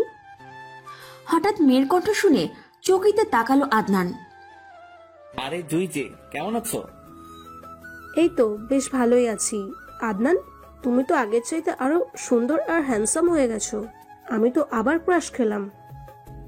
তাই নাকি? তুমিও কিন্তু আগে চাইতে আর সুন্দর আর স্মার্ট হয়ে গেছো। তা এখানে কেন তুমি? আসলে মা বাবাকে নিয়ে আজ একটু শপিং করতে বেরিয়েছি। তুমি এখানে কি করছো? তোমার তো বিদিতে থাকার কথা। অ্যাকচুয়ালি একটা কাজে এসেছিলাম এখানে। আচ্ছা, আজ যাই, অন্যদিন দেখা কথা হবে। আদনান শপিং করে ল্যাপটপ নিয়ে বসেছে সামান্তা কি কি করেছে দেখার জন্য, বাট কোনো ভিডিও আসছে না, সব কালো হয়ে আছে। তার মানে কি সামান্তা ক্যামেরাটা দেখে ফেলেছে? ও যদি ক্যামেরা দেখে তাহলে তো আমায় অবিশ্বাস করবে, এমনিতেই ঘৃণা করে, আরো ঘৃণা করবে, ভুল বুঝবে। কি করব এখন আমি? আদনান কিছু বুঝে উঠতে না পেরে এবার সামান্তাকে ফোন করলো। রিং হওয়ার কিছুক্ষণ পরে সে কল রিসিভ করলো। হ্যালো, কে বলছেন? সামান্তা, আমি আদনান বলছি। আপনি কেন আমায় ফোন দিয়েছেন? কোন অধিকারী বা দিয়েছেন? কি হন আপনি আমার? আপনি যদি আমার সত্যিই কেউ হয়ে থাকতেন তাহলে জীবনেও এমন নিকৃষ্ট কাজ করতেন না। দেখ সামু, তুই আবারও আমায় ভুল বুঝছিস। একটাবার, শুধুমাত্র একটাবার আমার কথাটা অন্তত শোন। আমার সাথে এরকম বিহেভ করতে পারিস না। কথা শুনতে চাই না। ভাবলেন কি করে আপনি এত কিছু করবেন, তারপরেও আমি আপনার কথা শুনবো? দেখুন, আমি আগের বিহেভিয়ার জন্য সত্যি খুব দুঃখিত ছিলাম, বাট এইবার আমি আপনার সাথে যে বিহেভ করছি একদম ঠিক করছি। একটা মেয়ের বেডরুমে ক্যামেরা কিভাবে লাগালেন আপনি বলুন? আমার তো মনে হচ্ছে আপনার চরিত্রে ঠিক নেই। বিডিতে আব্বু আর বড় আব্বুর জন্য কিছু করতে পারবেন না বলে আমেরিকা চলে গিয়েছেন, তাই না? তাহলে আমার পিছনে কেন পড়ে আছেন? ঘৃণা করি আমি আপনাকে, বুঝেছেন? ঘৃণা করি। আর একদম আমাকে ফোন করার চেষ্টা করবেন না, বলে দিলাম। ব্যাস, অনেক হয়েছে সামু, অনেক। কথাটা বলে আদনান খট করে ফোনটা কেটে দিয়ে সামান্তার নাম্বারটা ব্লক করে দিল। হ্যালো জিসান, ওইদিকে কি খবর? ভাই, রকি সবসময় সামান্তা আপুর উপর নজর রাখছে। শোন, আমি খুব শীঘ্রই বাংলাদেশে আসছি, তুই সব রেডি করে রাখিস। রাখছি। সকাল 9:20 বাজে। ভার্সিটিতে যেতে একটু মন মানছে না। ধাক্কার পর ধাক্কা খেতে হচ্ছে আমায়, তবুও যেতে হবে, আব্বুর আদেশ এটা। আমি কোনো রকমে রেডি হয়ে ভার্সিটিতে চলে এলাম। ক্লাসে বসে ফোন সাইলেন্ট করতে যাব, ঠিক তখনই রকি আবারও কল দিল। আমি বিরক্ত হয়ে একটু দূরে গিয়ে কলটা রিসিভ করলাম। আচ্ছা, আপনি কি আমায় কোনোভাবেই শান্তি দিবেন না? ক্লাসে আছি আমি এখন। কি এমন দরকার পড়লো যে আমায় ফোন করেছেন? তুমি আমার সাথে একটু দেখা করতে পারবে? It's urgent. দেখুন, আমি আপনার সাথে কোনোভাবেই দেখা করতে পারবো না। এই পৃথিবীতে এখন আমি কোনো ছেলেদেরই বিশ্বাস করি না, আপনাকেও না। দেখো সামান্তা, তুমি যদি না আসো তাহলে কিন্তু অনেক বড় কিছু হয়ে যাবে। আমি গাড়ি পাঠিয়ে দিচ্ছি, তুমি চলে আসো, কেমন? শুনেন, আমি একদম আপনার কথা শুনবো না। আপনি গাড়ি পাঠালেও আমি যাব না, শুনেছেন আপনি? ঠিক আছে। ক্লাসে একদমই মন দিতে পারছি না আমি। একটার পর একটা ঘটনা ঘটে যাচ্ছে। টিফিন পিরিয়ডেই ছুটি নিয়েছি। এখন কথা হলো একা যাব কি করে? তবুও যেতে তো হবেই। একাই হাঁটছি আমি। দুপুরবেলা হওয়াতে তেমন কোনো মানুষও নেই। খুব খিদেও পেয়েছে। কেন যে না খেয়ে আসলাম? হঠাৎই আমার পাশে একটা কালো গাড়ি এসে থামলো। কিছু বুঝে ওঠার আগেই কেউ আমার মুখে রুমাল চেপে ধরলো। পিট পিট করে চোখ খুললাম আমি। এ কি, রুমটা এত অন্ধকার কেন? আর হাত পাই বা বাঁধা কেন? কেউ কে আছো? কে এনেছে আমায় এখানে? কার এত বড় সাহস? আমার সামনে এসো।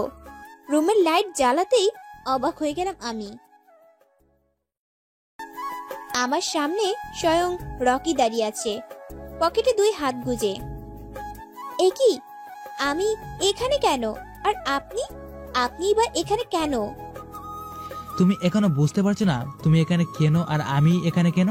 তবে শুনো, তুমি তো আমার কথা শুনোনি, তাই আমি তোমাকে কিডন্যাপ করে এখানে নিয়ে এসেছি।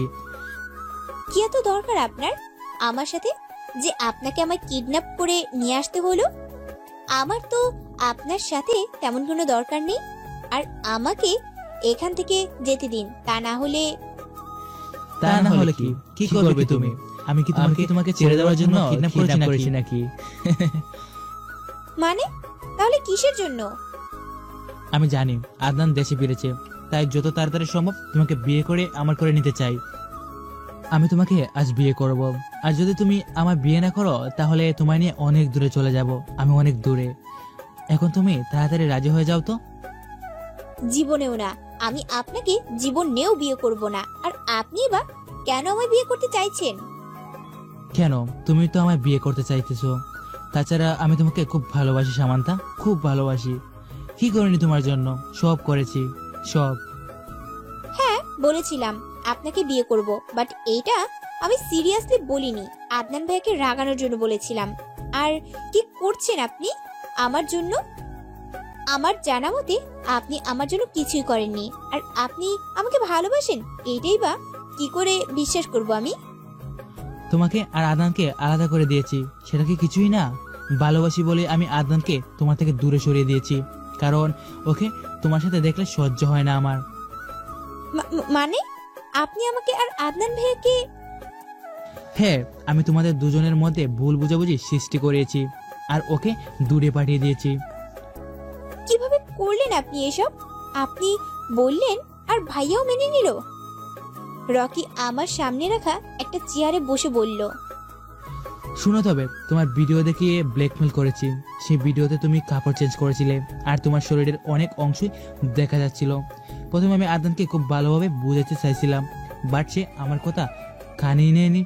আমিও তোমার রুমে সিসি ক্যামেরা লাগিয়েছিলাম, আর একদিন বসে বসে তোমার ভিডিও দেখছিলাম। হঠাৎ চোখে পড়তেই দেখলাম তোমার রুমের বাম পাশে আরেকটা কি যেন দেখা যাচ্ছে।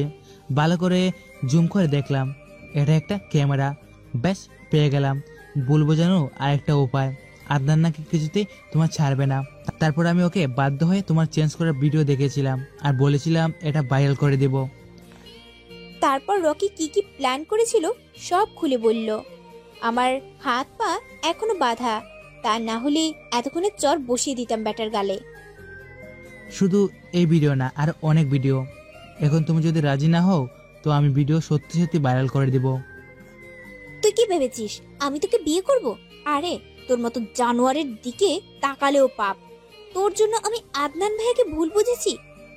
ভাইয়া আমাকে বারবার বলার চেষ্টা করেছে, ভাইয়া আমার সম্মান বাঁচানোর জন্য তোর কথা শুনেছে, কিন্তু আমি কিছুতেই তোর কথা শুনবো না, নিজের সম্মানের কথা ভেবেও না। তোর বাপ মাও আমার কাছে তোকে বিয়ে দিবে না, কারণ তুই রাজি না। তাই আমি জানি তুই বিয়ে করবি না, তাই তোকে সুযোগ তুলে নিয়ে এসেছি। এতই যখন ভালোবাসিস তাহলে আমার হাত পায়ের বাঁধন খুলে দিচ্ছিস না কেন? তুই কি বুঝতে পারছিস না আমার যে কষ্ট হচ্ছে?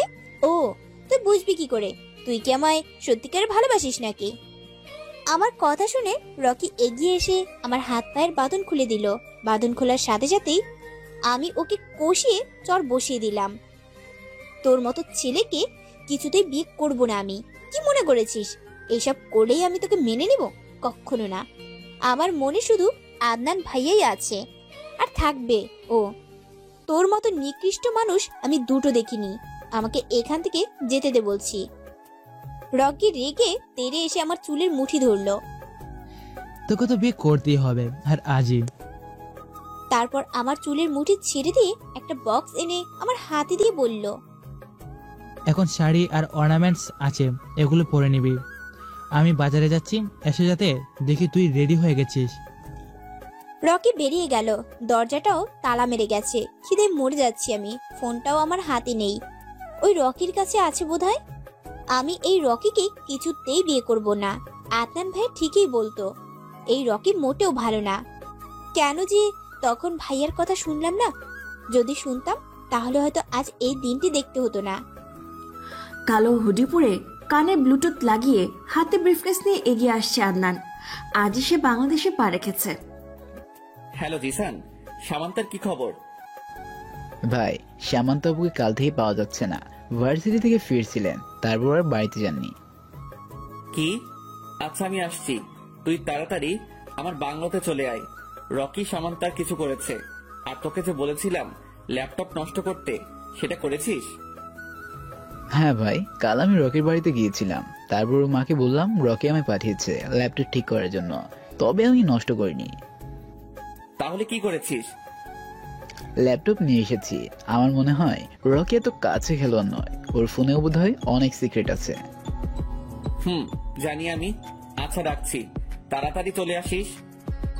রকির কথা অনুযায়ী আমি শাড়ি আর কিছু অর্নামেন্টস পরে নিলাম। পরে যদি রেগে আবার কোনো অঘটন ঘটিয়ে ফেলে তখন? না বাবা, রিস্ক নেওয়া যাবে না। আপাতত রকি যা বলছে সেটা শোনাই বেটার। প্রচুর খিদে পেয়েছে আমার। দিন নাকি রাত সেটাও বুঝতে পারছি না। রুম এমন ভাবে অন্ধকার আছে, এতটা পাষাণ মানুষ কি করে হয় সেটাই বুঝতে পারছি না আমি। এতক্ষণ হয়ে গেল, তারপরও একবার এসে জিজ্ঞেস করলো না আমার খিদে পেয়েছে কিনা। যদি সত্যি রকি আমায় ভালোবাসতো তাহলে আমার অবস্থা বুঝার অন্তত চেষ্টা করতো। ও কি সত্যি আমায় ভালোবাসে নাকি কোনো রিভেঞ্জ নিচ্ছে আমার উপর? এখন থেকে যে পালাবো সেই সুযোগটাও নেই। কোথায় বন্দি করে রেখেছে কে জানে। আমি আদৌ ঢাকায় আছি তো? রকি যদি আমায় বিয়ে করে ফেলে তখন কি করব আমি? এখান থেকে তো পালাতেও পারবো না। আজ খুব আদনান ভাইয়ের কথা মনে পড়ছে। ভাইয়া কি জানে আমার বিয়ে হতে যাচ্ছে? ভাইয়া কি আটকাতে আসবে না? রকি এখনো সামান্তার কাছে যায়নি, বাজারে আছে এখনো। কি যেন খোঁজাখুঁজি করছে। কি মনে হতেই কাকে যেন ফোন করলো। হ্যালো রিয়াদ, ওদিকের কি খবর? ভাই ওই দিকের খবর মানে কোন দিকের খবর? আদনানের কথা বলছি আমি। আদনান এখন কি করছে কিছু জানো তুমি? আদনান খান তো আমেরিকা থেকে বাংলাদেশ চলে গেছে, এই 7-8 ঘন্টার মতো হবে। হোয়াট? তুমি এখন জানাচ্ছ আমাকে? যখন আমেরিকা থেকে রওনা দিয়েছিল তখন কেন বলনি? বলো, কেন বলনি? কোথায় ছিলে তুমি? ড্যামিট, তোমাকে আমি আমেরিকায় কি জন্য পাঠিয়েছিলাম? তুমিও চলে এসো, তারপর তোমাকে মজা দেখাচ্ছি। আদনান তার বাংলোতে বসে জিশানের সাথে কথা বলছে। তার এই বাংলোর খবর জিশান ছাড়া আর কেউ জানে না, ইভেন ওর ফ্যামিলির কেউও না। লুকিয়ে এখানে কাজ করে তারা। যারা অন্যায় করে তাদের ধরে এনে এখানে শাস্তি দেয়, তবে মার্ডার করে না, কাউকে মুখও দেখায় না। জিসান আনার চেষ্টা করেছিস? রকি এখনো কোথায় আছে? হ্যাঁ, রকির নাম্বার খুব কষ্ট করে কালেক্ট করেছিলাম আমি। এখন ওর নাম্বার ট্র্যাক করছি, দেখি লোকেশন কোথায় দেখায়। এ কি ভাই, ওর লোকেশন তো উত্তরের দিকে দেখাচ্ছে, তার মানে ও উত্তরে আছে। ভাই আমাদের এক্ষুনি যেতে হবে। চল, ও কোনো অঘটন ঘটিয়ে ফেলার আগেই আমাদের ঠিক সময় পৌঁছাতে হবে। আদনান দেশে চলে এসেছে মানে ও কোনো না কোনো কিছু করবে, হাত পা গুটিয়ে একদম বসে থাকবে না। ও যদি কোনো উল্টাপাল্টা করে তাহলে আমিও সামান্তার ভিডিও ভাইরাল করে দেব। বাট সব ভিডিও তো আমার ল্যাপটপে আছে, এখন আমার ল্যাপটপ আনতে হবে। রকি ওর বাড়িতে এসে ল্যাপটপ দেখছে, বাট ভিডিওর কোনো চিহ্নই নেই, সব ফাইল খালি দেখাচ্ছে। আশ্চর্য, আমি তো 2 দিন আগেও দেখলাম সব ভিডিও ঠিকঠাক ভাবেই আছে, তাহলে আজকে ভাবে বেনিশ হয়ে গেল। এটাই যে আমার একমাত্র হাতিয়ার ছিল। বাসায় তো মা ছাড়া আর কেউ নেই, তাহলে কি মা আমার ল্যাপটপে হাত দিয়েছে? না না, মা আমার কোনো জিনিসে হাত দেয় না, আর ল্যাপটপ তো নাই। তবুও একবার জিজ্ঞাসা করি, মা তুমি কি আমার ল্যাপটপ ধরেছিলে? না, আমি কেন তোর ল্যাপটপ ধরবো? তুই না একটা মেকানিককে পাঠিয়েছিলিস তোর ল্যাপটপ ঠিক করার জন্য, সে ওইটা ধরেছে, আর কেউ ধরেনি। রকি নিজের মাথার চুল টেনে বলল, মা এটা তুমি কি করলে? আমি কোনো মেকানিককে পাঠাইনি। তুমি তো আমাকে একবার জিজ্ঞেস করতে পারতে আমি কোন মেকানিক পাঠিয়েছি কিনা। কি করলে তুমি এটা? মা কথাটা বলে রকি চলে গেল। আদনান সামান্তার কাছে পৌঁছানোর আগে সামান্তাকে সরিয়ে ফেলতে হবে। রকি সামান্থার রুমে ঢুকে দেখলো ও সেজে গুজে ফ্লোরে লেপ্টে মাথা নিচু করে বসে আছে। সামান্তা উঠো, আমাদের চলে যেতে হবে। রকির কথায় আমি চোখ তুলে তাকালাম। আমি কোথাও যাব না, আগে আমায় খাবার দেন, তারপর আপনি বলছেন সেটা ভেবে দেখব। আপাতত আপনার কথা শোনার আমার কোনো মন নেই। খুব খিদে পেয়েছে আমার। আপনি আমায় একটু খাবারও দেন নাই। পানি পর্যন্ত দেন নাই। আমি যা বলছি সেটাই হবে। তুমি যাবে আমার সাথে, আর এক্ষুনি। তুমি কি মনে করেছো আমি তোমায় আদর করার জন্য বন্দি করেছি? মোটেও না। কথাটা বলে রকি আমায় টেনে দাঁড় করালো। দরজা দিয়ে বের হতেই, আরে বাহ, আমাদের ছাড়ে শুভ কাজ সম্পন্ন করবে নাকি মিস্টার রকি? আদনান ভাইয়ের কণ্ঠ শুনে আমি আর রকি দুজনেই চমকে গেলাম। ভাইয়া দুই পকেটে হাত গুজে দাঁড়িয়ে আছে। ভাইয়া তো ইউএসএ ছিল, তাহলে বিডিতে কখন এলো? আমার ভাবনার ছেদ ঘটিয়ে ভাইয়া আবারও বলে উঠলেন, আরে তোমরা দুজন স্ট্যাচু হয়ে দাঁড়িয়ে আছো কেন? শুভ কাজে দেরি করতে নেই, চলো চলো বিয়ের আয়োজন শুরু করা যাক। ভাইয়ার কথা শুনে আমি অবাক হয়ে তাকিয়ে আছি। ভাইয়া এসব কি বলছে? ভাইয়া আমায় অন্য কারোর সঙ্গে দেখলে এটা মেনে নিতে পারবে? 2 ফোঁটা চোখের জল ছেড়ে দিলাম আমি। আমাকে পরপুরুষের সাথে দেখেও কিছু বলছে না, উল্টা আরো বিয়ের আয়োজন শুরু করার কথা বলছে। যেন ওনার কিছুই যায় আসে না। ভাইয়া এতটা চেঞ্জ হয়ে গেল এই কয়েকদিনে। তার মানে কি ভাইয়া সত্যি সত্যি বিয়ে করে নিয়েছে, আর এখন একজন ভাই হয়ে বোনের বিয়ের দায়িত্ব পালন করছে? রকির দিকে তাকিয়ে দেখলাম ও ঘামছে। স্ট্রেঞ্জ, ও ঘামছে কেন ভাইয়াকে দেখে? ওর না অনেক পাওয়ার? এই তার পাওয়ার নমুনা? দেখো আদনান, আমাদের এখান থেকে যেতে দাও। আমাদের যাওয়াতে বাধা দিবে না, একদম বলে দিলাম। আরে রকি, এসব কি বলছো তুমি? আমি কি তোমাদের যাওয়া থেকে আটকিয়েছি? আর মিস সামান্তা, বিয়ে নিয়ে তোমার কি মত? রকি কিন্তু আমার চেয়ে অনেক ভালো। ও অ্যাটলিস্ট আমার মতো ঠকবাস নয়। খুব ভালো রাখবে, সুখে রাখবে আপনাকে। আমি বেশ ভালোভাবে বুঝতে পারছি সেদিনের আমার বলা কথাগুলোই ভাইয়া আবার আমায় রিপিট করে শোনাচ্ছে। কি করব আমি এখন? শরীর বেশ দুর্বল লাগছে, আর টিকে থাকা আমার পক্ষে সম্ভব হচ্ছে না। আমার মাথা ঘুরছে প্রচন্ড ভাবে, চোখেও সরিষার ফুল দেখছি। চোখ বন্ধ করেই পড়ে গেলাম আমি অস্পষ্ট ভাবেই দেখতে পেলাম ভাইয়া দৌড়ে আসছে। আদনান রকিকে ধাক্কা মেরে সামান্তার পাশে বসে পড়ল। শামু, শামু, চোখ খোল। আমি তো শুধু তোর সাথে একটু মজা করছিলাম, প্লিজ চোখ খোল ইয়ার। তারপর রকির দিকে শক্ত চোখে তাকিয়ে বলল, আমার সামুর এই অবস্থা কিভাবে হলো? যদি তোর কারণে আমার সামুর কিছু হয়, আমি কিন্তু তোকে জ্যান্ত পুঁতে ফেলবো। চুপ করে আছিস কেন বল? ওর এই অবস্থা কিভাবে হলো? আমার মনে হচ্ছে সামান্তা অনেকক্ষণ যাবৎ না খেয়ে আছে, তাই ও দুর্বল হয়ে গেছে আর জ্ঞান হারিয়ে ফেলেছে। জিসান, তুই তাড়াতাড়ি কিছু খাবার আনার চেষ্টা কর। জিশান চলে গেল খাবার আনার জন্য। আদনান সামান্তাকে একটা খাটে রেখে রকির দিকে এগিয়ে এলো। রকি এখনো ভাবলেশীন ভাবে দাঁড়িয়ে আছে। সেদিন রকি নিলয়কে বলেছিল আদনানের ব্যাপারে। রকি সাইকোর ব্যাপারে যা বলেছিল সেটা আন্দাজে বলেছিল। বেচারা তো জানেই না আদনান আসলেই কতটা ভয়ঙ্কর, তাই সে যেভাবে ছিল ঠিক সেভাবেই দাঁড়িয়ে আছে। আজ আদনানের সাথে বোঝাপড়া করে তবেই এখান থেকে যাবে। আদনান রকির দিকে শক্ত চোখে তাকিয়ে বলল, তুই খুব বড় অন্যায় করেছিস, খুব বড়। এর শাস্তি তো তোকে পেতেই হবে রকি। তাই নাকি? কি শাস্তি দিবি তুই? তোর থেকে তো একটা বিড়ালও যথেষ্ট সাহসী, আর তুই দিবি আমাকে শাস্তি? তুই নিজেই তো একটা ভিতর ডিম, কি করবি তুই? কি করব সেটা না হয় পরেই টের পাবি। আপাতত আমার কাছে সামান্তার জ্ঞান ফেরানোটা বেশি ইম্পর্টেন্ট। জিশান কিছু খাবার নিয়ে আসলো। আদনান সামান্তার জ্ঞান ফেরানোর চেষ্টা করছে, মুখে বারবার পানি ছিটে দিচ্ছে। সামান্তা আস্তে চোখ মেলে তাকালো। ওর তাকানো দেখে আদনান সাথে সাথে দূরে সরে গেল। তারপর জিশানকে ইশারায় বলল সামান্তাকে বলতে যেন সে খাবারটা খেয়ে নেয়। জিশানও মাথা নাড়িয়ে সায় দিল। খাবারটা নিয়ে সামান্তার দিকে এগিয়ে গেল সে। আপু, খাবারটা খেয়ে নিন। আপনি অনেকক্ষণ যাবত কিচ্ছু খাননি, মুখও শুকিয়ে গেছে একেবারে। আমি একবার খাবারের দিকে তাকালাম, আর একবার আদনান ভাইয়ের দিকে তাকালাম।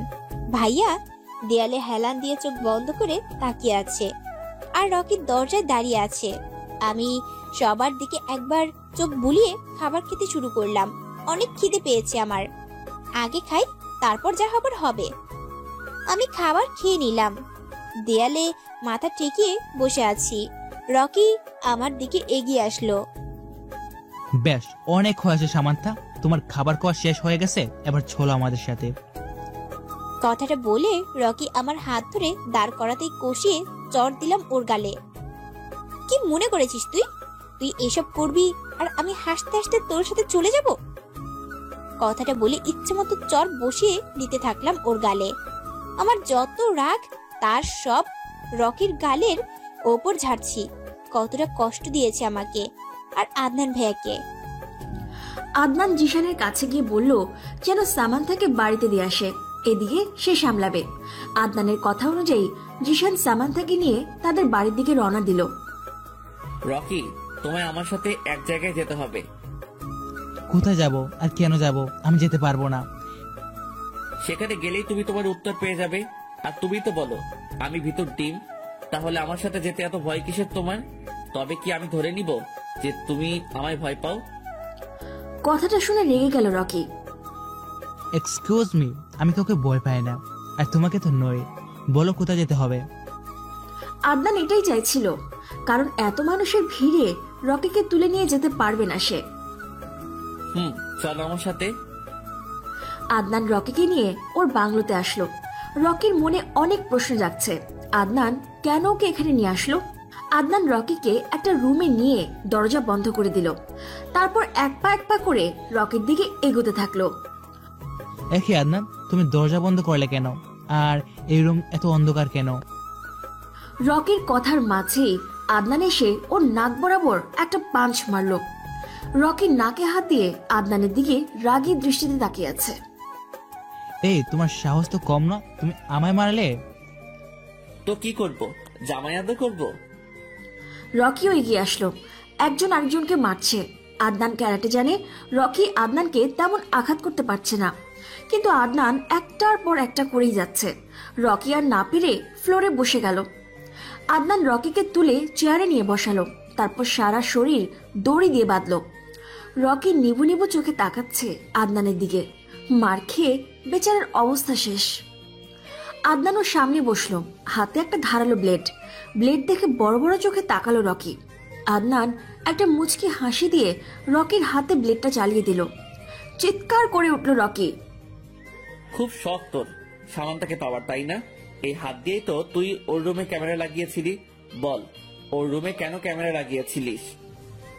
রকি তবুও কিছু বলছে না দেখে আদনান আরেক হাতে ব্লেড চালিয়ে দিল। বলবি নাকি চোখ উপড়ে নিব? আমি কিন্তু এসবে অভ্যস্ত আছি, তাই তেমন কষ্ট হবে না আমার। আদনানের কথা শুনে অবাক চোখে তাকালো রকি। বলবি কিনা বল। কি বলবো? কি বলার কি বাকি রাখছো তোমরা? তোমাদের কারণে আমার বাবা 2 মাস পুলিশের হেফাজতে ছিল, আর আমার মা 3 মাস কোমা ছিল। তাই আমি রিভেঞ্জ নেওয়ার জন্য সামান্তার সাথে এসব করেছি, আর আমার মনে হয় আমি যা করেছি বেশ করেছি। সোহানা আন্টি কোমায় গিয়েছিল গাড়ির নিচে চাপা পড়ার কারণে, আর উনি কোমা থেকে ফিরে আসার পর রোহান আঙ্কেল নিজে পুলিশের কাছে গিয়ে সোহানা আন্টি আর ওনার কুকর্মের কথা স্বীকার করেছিলেন। জানিসই তো বাংলাদেশে এখন এসবের জন্য কিছু শাস্তি প্রদান করার ব্যবস্থা করা হয়েছে, তাই ওনাকে 5 মাসের জেল দেওয়া হয়েছিল। প্রথমে ওনাকে বলা হয়েছিল যেন সোহানা আন্টিকে বিয়ে করে নেন, বাট আঙ্কেল রাজি ছিলেন না। প্রায় 1 মাস পর রেহান আঙ্কেল রাজি হলেন, আর ওনাকেও জেল থেকে মুক্তি দেওয়া হয়েছিল। কি সত্যি বললাম তো, নাকি ভেজাল আছে? তাহলে এখানে তুই আমাদের দোষ কোথায় দেখলি যে আমাদের উপরে রিভেঞ্জ নেওয়ার জন্য উঠে পড়ে লেগেছিস? আমি এত কিছু জানি না, আমি শুধু জানি এসবের জন্য তোরা দায়ী। আমার কি মনে হয় জানিস রকি, তুই না মানসিকভাবে সিক। একজন সুস্থ মানুষ সবকিছু জেনে এমন পাগলামো জীবনেও করবে না। তুই সব সময় তোর মস্তিষ্কের কথা শুনেছিস, মনের কথা শুনিসনি, মন দিয়ে বিচার করিসনি। যদি মনের কথা শুনতিসই তাহলে এসব করতি না। সে যাই হোক, তোকে তোর কর্মের শাস্তি পেতেই হবে। কথাটা বলে আদনান রকির শার্টের কয়েকটা বোতাম খুলে শার্টের নিচে নামালো, তারপর রকির কাঁধে ব্লেডটা চালিয়ে দিল। রকির ঠোঁট কামড়ে ধরলো। চিৎকার করছে না, কিন্তু চোখ থেকে ছড়ছড় করে পানি পড়ছে। আদনান ওর আরেক কাঁধেও ব্লেড চালিয়ে দিল। তারপর একটা বাটি নিয়ে আসলো, যেটাতে মরিচের গুঁড়ো আর নুন মেশানো আছে। আদনান একটা বাঁকা হাসি দিয়ে ওর কাটা স্থানে নুন আর মরিচের গুঁড়ো লাগিয়ে দিল। রকির হাত বারবার কেঁপে উঠছে। হাত বাঁধা থাকার কারণে কিচ্ছু করতে পারছে না সে। আদনান একটু একটু করে সব কাটা স্থানে নুন আর মরিচ লাগিয়ে দিল। রকির চোখ মুখ লাল হয়ে গেছে। আদনান একটা চেয়ারে বসে বলল, আপাতত এটাই তোর পানিশমেন্ট। রেহান আঙ্কেলের দিকে তাকিয়ে তোকে মাফ করে দিলাম, না হলে তোর পরিণতি খুব ভয়ানক হতো। তোর বাবা আমাদের ফ্যামিলি সদস্যদের মতোই একজন, অনেক উপকার করেছেন আমার আর আমার চাচ্চুর, তাই তোকে ছেড়ে দিলাম। বাট এটা বুঝিস না যে আমি তোকে মাফ করে দিয়েছি। তোর প্রতি রাগ আর ক্রোধ আমার শরীরে শিরায় শিরায় বয়ে যাচ্ছে। ইচ্ছে তো হচ্ছিল তোকে খুন করে ফেলি, বাট এটা আমি করতে পারবো না। বাই দা ওয়ে যাচ্ছি আমি। তুই আপাতত 7-10 দিন এভাবে বন্দি থাক, তোর খাওয়া দাওয়া সব বন্ধ। কথাটা বলেই আদনান রুম থেকে বেরিয়ে বাইরের দরজায় তালা মেরে দিল। বাড়িতে ভাইয়া সবাইকে মিথ্যা কথা বলেছিল যে আমি আমার বান্ধবীর বাসায় ছিলাম, তাই কেউ তেমন চিন্তা করেনি। ড্রয়িং রুমে বসে আছি আর নখ কামড়াচ্ছি। ভাইয়া কখন আসবে আর সামনাসামনি দেখব। বেশ কিছুক্ষণ পর ভাইয়া বাসায় এলেন। আমার দিকে একবার তাকিয়ে আবার সিঁড়ি পেয়ে উপরে চলে গেলেন। আমি ভাইয়াকে ডাক দিতে গিয়েও দেইনি। কি মুখ নিয়ে ডাক দিব ভাইয়াকে? রাতে সবাই ডিনারে বসেছি। ভাইয়া আসার উপলক্ষে আম্মু আর মামুনি ভাইয়ার পছন্দের খাবার রান্না করেছে। সবাই ডাইনিং এ বসে ভাইয়ার জন্য অপেক্ষা করছে। বেশ কিছুক্ষণ পরে ভাইয়া এলেন, একটা 3/4 প্যান্ট আর লাল টি শার্ট পরে। ভাইয়া একেবারেও আমার দিকে তাকায়নি। টেবিলে না বসেই ভাইয়া বললেন, সামান্তা যদি আমার সাথে বসে খাবার খায় তাহলে আমি খাবার খাবো না। কথাটা বলে ভাইয়া পুনরায় ওনার রুমে চলে গেলেন। হয়েছে শান্তি, ছেলেটার সাথে এরকম না করলেও পারতিস। চলে গেছে, বেশ করেছে।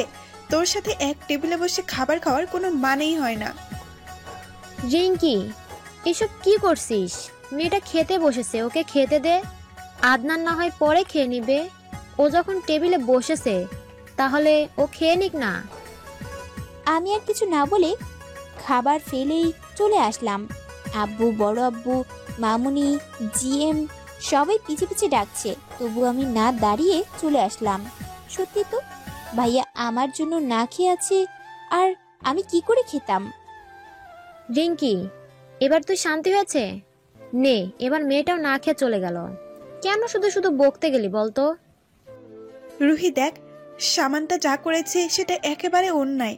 আমরা তো শুধু আদনানকেই দোষারোপ করে যাচ্ছিলাম, যেখানে ছেলেটা একেবারে নির্দোষ। তুই যদি না বলতিস তাহলে তো আমি জানতেই পারতাম না। হয়েছে, এবার খাওয়া স্টার্ট করো। খাবার ঠান্ডা হয়ে যাচ্ছে তো। আর রিঙ্কি, খাবার খেয়ে একটু তাড়াতাড়ি চলে আইসো। আরোহী একটু হেসে বলল, হ্যাঁ রিঙ্কি, তাড়াতাড়ি যাস, না হলে তোর হাজবেন্ড তোকে অনেক মিস করবে ইয়ার। রিঙ্কি একটু লাজুক হেসে সেও খাবারে মনোযোগ দিল। আদনান বারবার উকি দিয়ে দেখছে সবার খাওয়া শেষ হয়েছে কিনা। সবার খাওয়া শেষ হলে তারপরে সে খাবে। পেটে অলরেডি ইঁদুর দৌড়াচ্ছে খিদায়। সামান্থারও সেম অবস্থা। সে মনে করেছে আদনান খাচ্ছে, তাই সে অপেক্ষায় আছে কখন খাওয়া শেষ হবে আর সে খাবে। অপেক্ষার অবসান ঘটিয়ে সবার খাওয়া শেষ হলো। সামান্থা তাড়াতাড়ি কিচেনে চলে গেল পাতিলে খাবার আছে কিনা দেখার জন্য। সামান্থা খাবার দেখে সেও প্লেটে খাবার বেড়ে কিচেনে খাবার খাওয়া শুরু করে দিল। আদনান একটু পরে কিচেনে গেল। এ কি সামু, এখানে কি করছে? সে যাই করুক, আমার কি? সামান্থা খাবার খাওয়ায় এতটাই মগ্ন যে আদনান কোন দিক দিয়ে খাবার নিয়ে চলে গেল সেটা টেরই পায়নি। সামান্থা খেয়ে সবকিছু আবার আগের মতো করে রেখে দিয়েছে, যেন সে খায়নি। কিচেন থেকে বেরিয়ে এসে দেখলো আদনান ডাইনিং এ বসে একমনে খেয়ে যাচ্ছে। এ কি, ভাইয়া তো দেখছি খাবার খাচ্ছে, আর খাবার তো সব কিচেনেই ছিল। তাহলে ও মাই গডনেস, তার মানে আমি যখন খাওয়ায় মনোযোগ ছিলাম তখন ভাইয়া এখান থেকে খাবার নিয়েছে আর আমি বুঝতেই পারিনি। আবার খাওয়া অলরেডি শুরু করে দিয়েছে। সামান্থার কিছু না ভেবে সিঁড়ি বেয়ে আস্তে আস্তে উপরের রুমে চলে গেল। আদনান একবার তাকিয়ে সেও খাওয়ায় মন দিল। বিকেলে ছাদে দাঁড়িয়ে আছে সামান্থা। বাতাসে তার চুল উঠছে। আজ সে চুল বাঁধার চেষ্টা করছে না, দূর আকাশের লাল আভার দিকে এক মনে তাকিয়ে আছে, যেন সে এই মুহূর্তেই লাল আভায় হারিয়ে যাবে। ছাদে কারো উপস্থিতি টের পেয়ে পেছনে তাকালো সামান্থা। আদনান পকেটে হাত গুজে পেছন ফিরে দাঁড়িয়ে আছে। দুজন দুই দিকে মুখ করে, একজন পূর্ব দিকে আরেকজন পশ্চিম দিকে। কিছুক্ষণ পর আদনানের মুঠোফোন বেজে উঠল।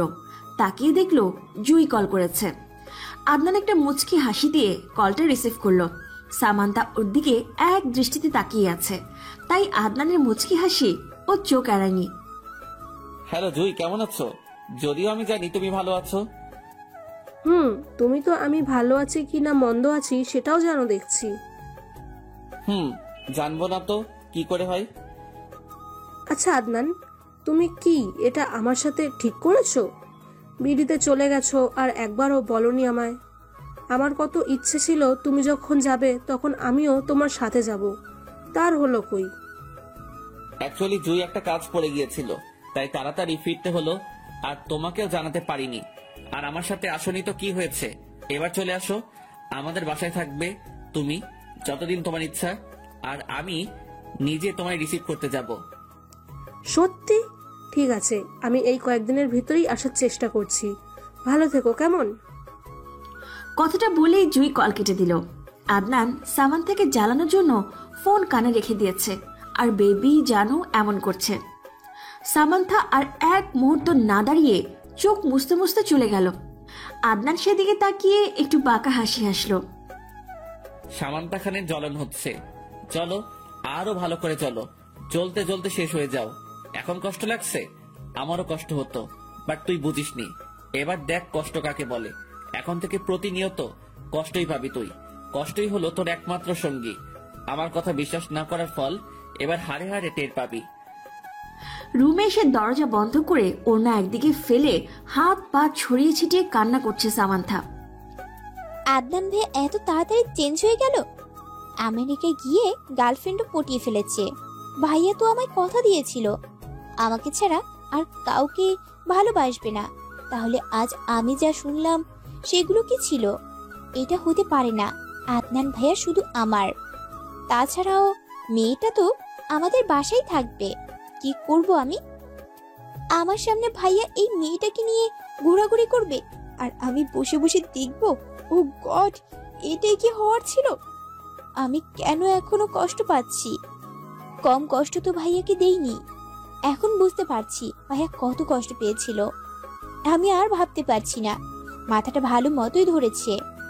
এখন আপাতত কড়া করে লিকারের চা খেতে হবে। বাকি কান্না না হয় রাত্রে কাঁদবো।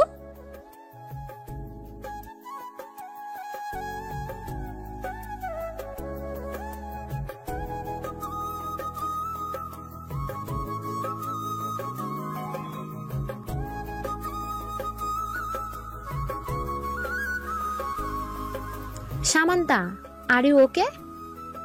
হ্যাঁ মামুনি, আমি একদম ঠিক আছি। জাস্ট মাথা ব্যথা করছিল, তাই চা বসিয়েছি। তোমরা কি চা খাবে? না, আমরা এখন খাবো না। রান্না বান্না শেষ করে তারপর আমরা খাবো। ওকে। সামান্থা চা ছেঁকে কাপে নিতেই আদনানের আগমন। মা, চা হবে? তোর কি হলো, আজ এমন টাইমে চা চাইলি যে? আসলে মা, ভেবেছিলাম চা খাবো আর আজকের গোধূলি দেখবো, তাই। সামান্তা বানিয়েছে, ওর কাছ থেকে একটু নিয়ে নে। আমি কারো বানানোটা খাবো না। তোমরা যখন বিজি তাহলে আমি বানিয়ে দিচ্ছি। আমারও ঠেকা পড়ে নেই, কাউকে হুদাই চা বানিয়ে খাওয়াবো। কথাটা বলেই সামান্থা একটা ভেঙচি কেটে চলে গেল। অসভ্য মেয়ে। তা আদনান, আজ তুই চা বানাচ্ছিস, পারবি তো? কেন ছোট আম্মু, আমাকে কি তোমাদের কাছে অকর্মা মনে হয়? আমি চা বানাবো আর সবার জন্য। সবাইকে আমার প্রশংসা না করে পারবে না বলে দিলাম। আদনান সবার জন্য বেশি করে দুধ দিয়ে চা বানালো। আদিলের মা, বাবা, আদিল, আহিল, রিঙ্কি, আরোহী, আয়েশা সবার জন্য বানিয়েছে। আমাদের খোকন ডায়েরি চ্যানেলের নতুন নতুন ভালোবাসার গল্প পেতে চ্যানেলটি সাবস্ক্রাইব করে বেল বাটনে ক্লিক করুন। আদিল আর আহিল তো অবাক চোখে আদনানকে দেখছে। যে গরম পানি পর্যন্ত করতে পারে না সে নাকি চা বানিয়েছে। ব্যাপারটা হজম করতে বেশ সময় লাগছে তাদের কাছে। এ কি, তোমরা আমাকে দেখছো কেন? পরে দেখো, দেখার জন্য আরো সময় আছে। আগে চা খাও, নইলে ঠান্ডা হয়ে যাবে। আয়শা মুখে চা দিয়ে বলল, ভাইয়া তুমি খুব মজা করে হরলিক্স বানাও। মা তুমি এখন থেকে হরলিক্স বানাবে না, ভাইয়া বানাবে। ভাইয়া খুব মজা করে হরলিক্স বানায়। আয়শার কথা শুনে সবাই হেসে দিল। ওই আমি এটা চা বানিয়েছি, হরলিক্স না। আদনানের দাদুও চা মুখে দিয়ে হেসে ফেললেন। দাদু ভাই এটা তো হরলিক্সই, এমন মিষ্টি আর দুধ দিয়েছো। যাই হোক, তুমি প্রথম প্রথম বানিয়েছো তাই এমন হয়েছে, পরের বার ঠিক হবে। সামান্থা উপর থেকে সবাইকে দেখছে। সবাই কত সুন্দর হাসছে মাতছে, শুধুমাত্র আমি ছাড়া। যদি আমি সেদিন ভাইয়াকে বিশ্বাস করতাম তাহলে হয়তো এই হাসি খুশির মাঝে আমিও উপস্থিত থাকতাম। একটা দীর্ঘশ্বাস ছেড়ে চলে গেল সামান্থা। আদনান সবার দিকে একবার তাকিয়ে বলল, আমি তোমাদের একটা কথা বলতে চাই। বলো শুনি। অ্যাকচুয়ালি কাল আমার সব কলেজের ফ্রেন্ডরা আসছে, ওরাই আসতে চাইছে। এখন তোমাদের পারমিশন ছাড়া তো আমি ওদের আসতে বলতে পারি না। যদি তোমরা বলো তাহলে আমি ওদের বলবো ওরা যাতে চলে আসে। আরে এটা তো ভালো কথা, এটাতে আবার জিজ্ঞেস করার কি আছে? ওদের বলে দে ওরা যাতে চলে আসে। আমি আর রিঙ্কি সব খাবারের দিক সামলে নিব। ঠিক আছে মা, আমি এক্ষুনি ওদের বলছি। সকালে ঘুম থেকে উঠে ফ্রেশ হয়ে নিচে গিয়ে দেখলাম সবাই অলরেডি খাওয়া শুরু করে দিয়েছে। আমি টেবিলে গিয়ে প্লেট, একটু জেলি আর দুটো ব্রেড নিলাম। আপাতত এটা খেলেই পেট ভরে যাবে। প্লেট নিয়ে সোফায় চলে গেলাম, না হলে আবার আদনান সাহেব খাবেন না। সকাল 12:40 দিকে গেটের দিকে হইচই দেখে এগিয়ে গেল সামান্থা। গেটে প্রায় 15-20 জন ছেলে মেয়ে দাঁড়িয়ে আছে। ও তাহলে এরাই হলো আদনান ভাইয়ের কলেজ ফ্রেন্ড। মশার পাল কোথাকার। আদনান ভাইয়া এগিয়ে গিয়ে ওদের সবাইকে বাড়িতে ঢুকালেন। ওরা সবাই এক এক করে সবার সাথে কুশল বিনিময় করছেন, শুধু আমি নীরব দর্শকের মতো দাঁড়িয়ে দাঁড়িয়ে দেখে যাচ্ছি। আদনানের এক ফ্রেন্ড জুবায়ের অনেকক্ষণ ধরে সামান্থাকে দেখছে, আর সেটা কেউ ফলো না করলেও আদনান কিন্তু করছে। আদনান এগিয়ে গেল জুবায়েরের দিকে। হেই ব্রো, ওদিকে কি দেখছিস? না আসলে, আচ্ছা এই মেয়েটা কে রে ভাই? কি সুন্দর দেখতে, কি মায়াবী চেহারা, একটু পটিয়ে দে না ভাই। ওদিকে নজর দিস না, ওটা আমার জন্য বুক করা। তুই বরং অন্যদিকে নজর দে। কি? ও তাহলে তোর? হ্যাঁ, যেটা বুঝেছিস সেটাই। কিছুক্ষণ পর আয়েশা নিচে এলো। এত মানুষ দেখে তার চোখ ছানা বড়া। এই যে তোমরা কি বিয়ে বাড়িতে এসেছো? আয়েশার কথা শুনে সবাই আয়েশার দিকে তাকালো। আয়েশা মাথায় দুদিকে ছুটি বেঁধেছে, মুখ ফুলিয়ে কোমরে 2 হাত দিয়ে কথাটা বলল সে। আদনানের ফ্রেন্ড মাহফুজ আয়েশার নমুনা দেখে দাঁত বের করে হেসে ফেলল। এই যে দাঁত বের করছো কেন? দাঁত ভেঙে দিব। আয়েশার কথা শুনে মাহফুজ তাড়াতাড়ি তার মুখ বন্ধ করলো। আদনানের আরেক ফ্রেন্ড আবির বলে উঠল, আরে ভাই দেখ দেখ কিরকম গরুর মতো শিং বেঁধেছে, পুরাই গরু লাগছে। একটা লেজ থাকলে আরো ভালো হতো। আচ্ছা আমাকে মনে হয় গরুর মতো লাগছে, আর তুমি যে কবুতরের মতো চুল খাড়া করে রেখেছো তাতে তোমায় বান্দরের মতো লাগছে। আয়েশার কথা শুনে আবির হেহে করে হেসে দিল। আচ্ছা খোকে, জীবনে তো শুনিনি কবুতরের চুল আছে। তুমি কোথায় কবুতরের চুল দেখলে? আমি দেখেছি বলেই বলেছি। এবার বলো তোমরা কি বিয়ে বাড়িতে এসেছো? না না, আমরা তো বন্ধুর বাড়িতে এসেছি, বিয়ে বাড়ি কেন আসবো? তাহলে চা খেয়ে চলে যাও, বিয়ে বাড়িতে গেলে ভাত খেতে হয়। কেন গো, তোমাদের বাড়িতে ভাত নেই? আমরা তো ভাত খেয়ে যাব। তুমি এত কিপটু কেন? ওটা কিপটু নয়, কিপটা হবে। আরে আমি তো আদর করে কিপটু বললাম, আর তুমি তাহলে স্বীকার করছো যে তুমি কিপটা?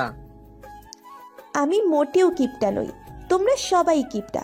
জানো না কারো বাসায় গেলে চিপস চকলেট নিয়ে যেতে হয়? এসব না নিয়েই খাম্বাগুলো চলে আসছে। ঠিক আছে, এরপর তোমাদের বাসায় আসলে চিপস আর চকলেটের দোকান সহ নিয়ে আসবো। আর আমাদের যে ভাত খাওয়াবে ওটার খোটা দিও না, তাহলে যে মনে অনেক বড় ধাক্কা লাগবে গো। আচ্ছা ঠিক আছে ঠিক আছে, এত করে যখন বলছো তাহলে আমি খোটা দিব না।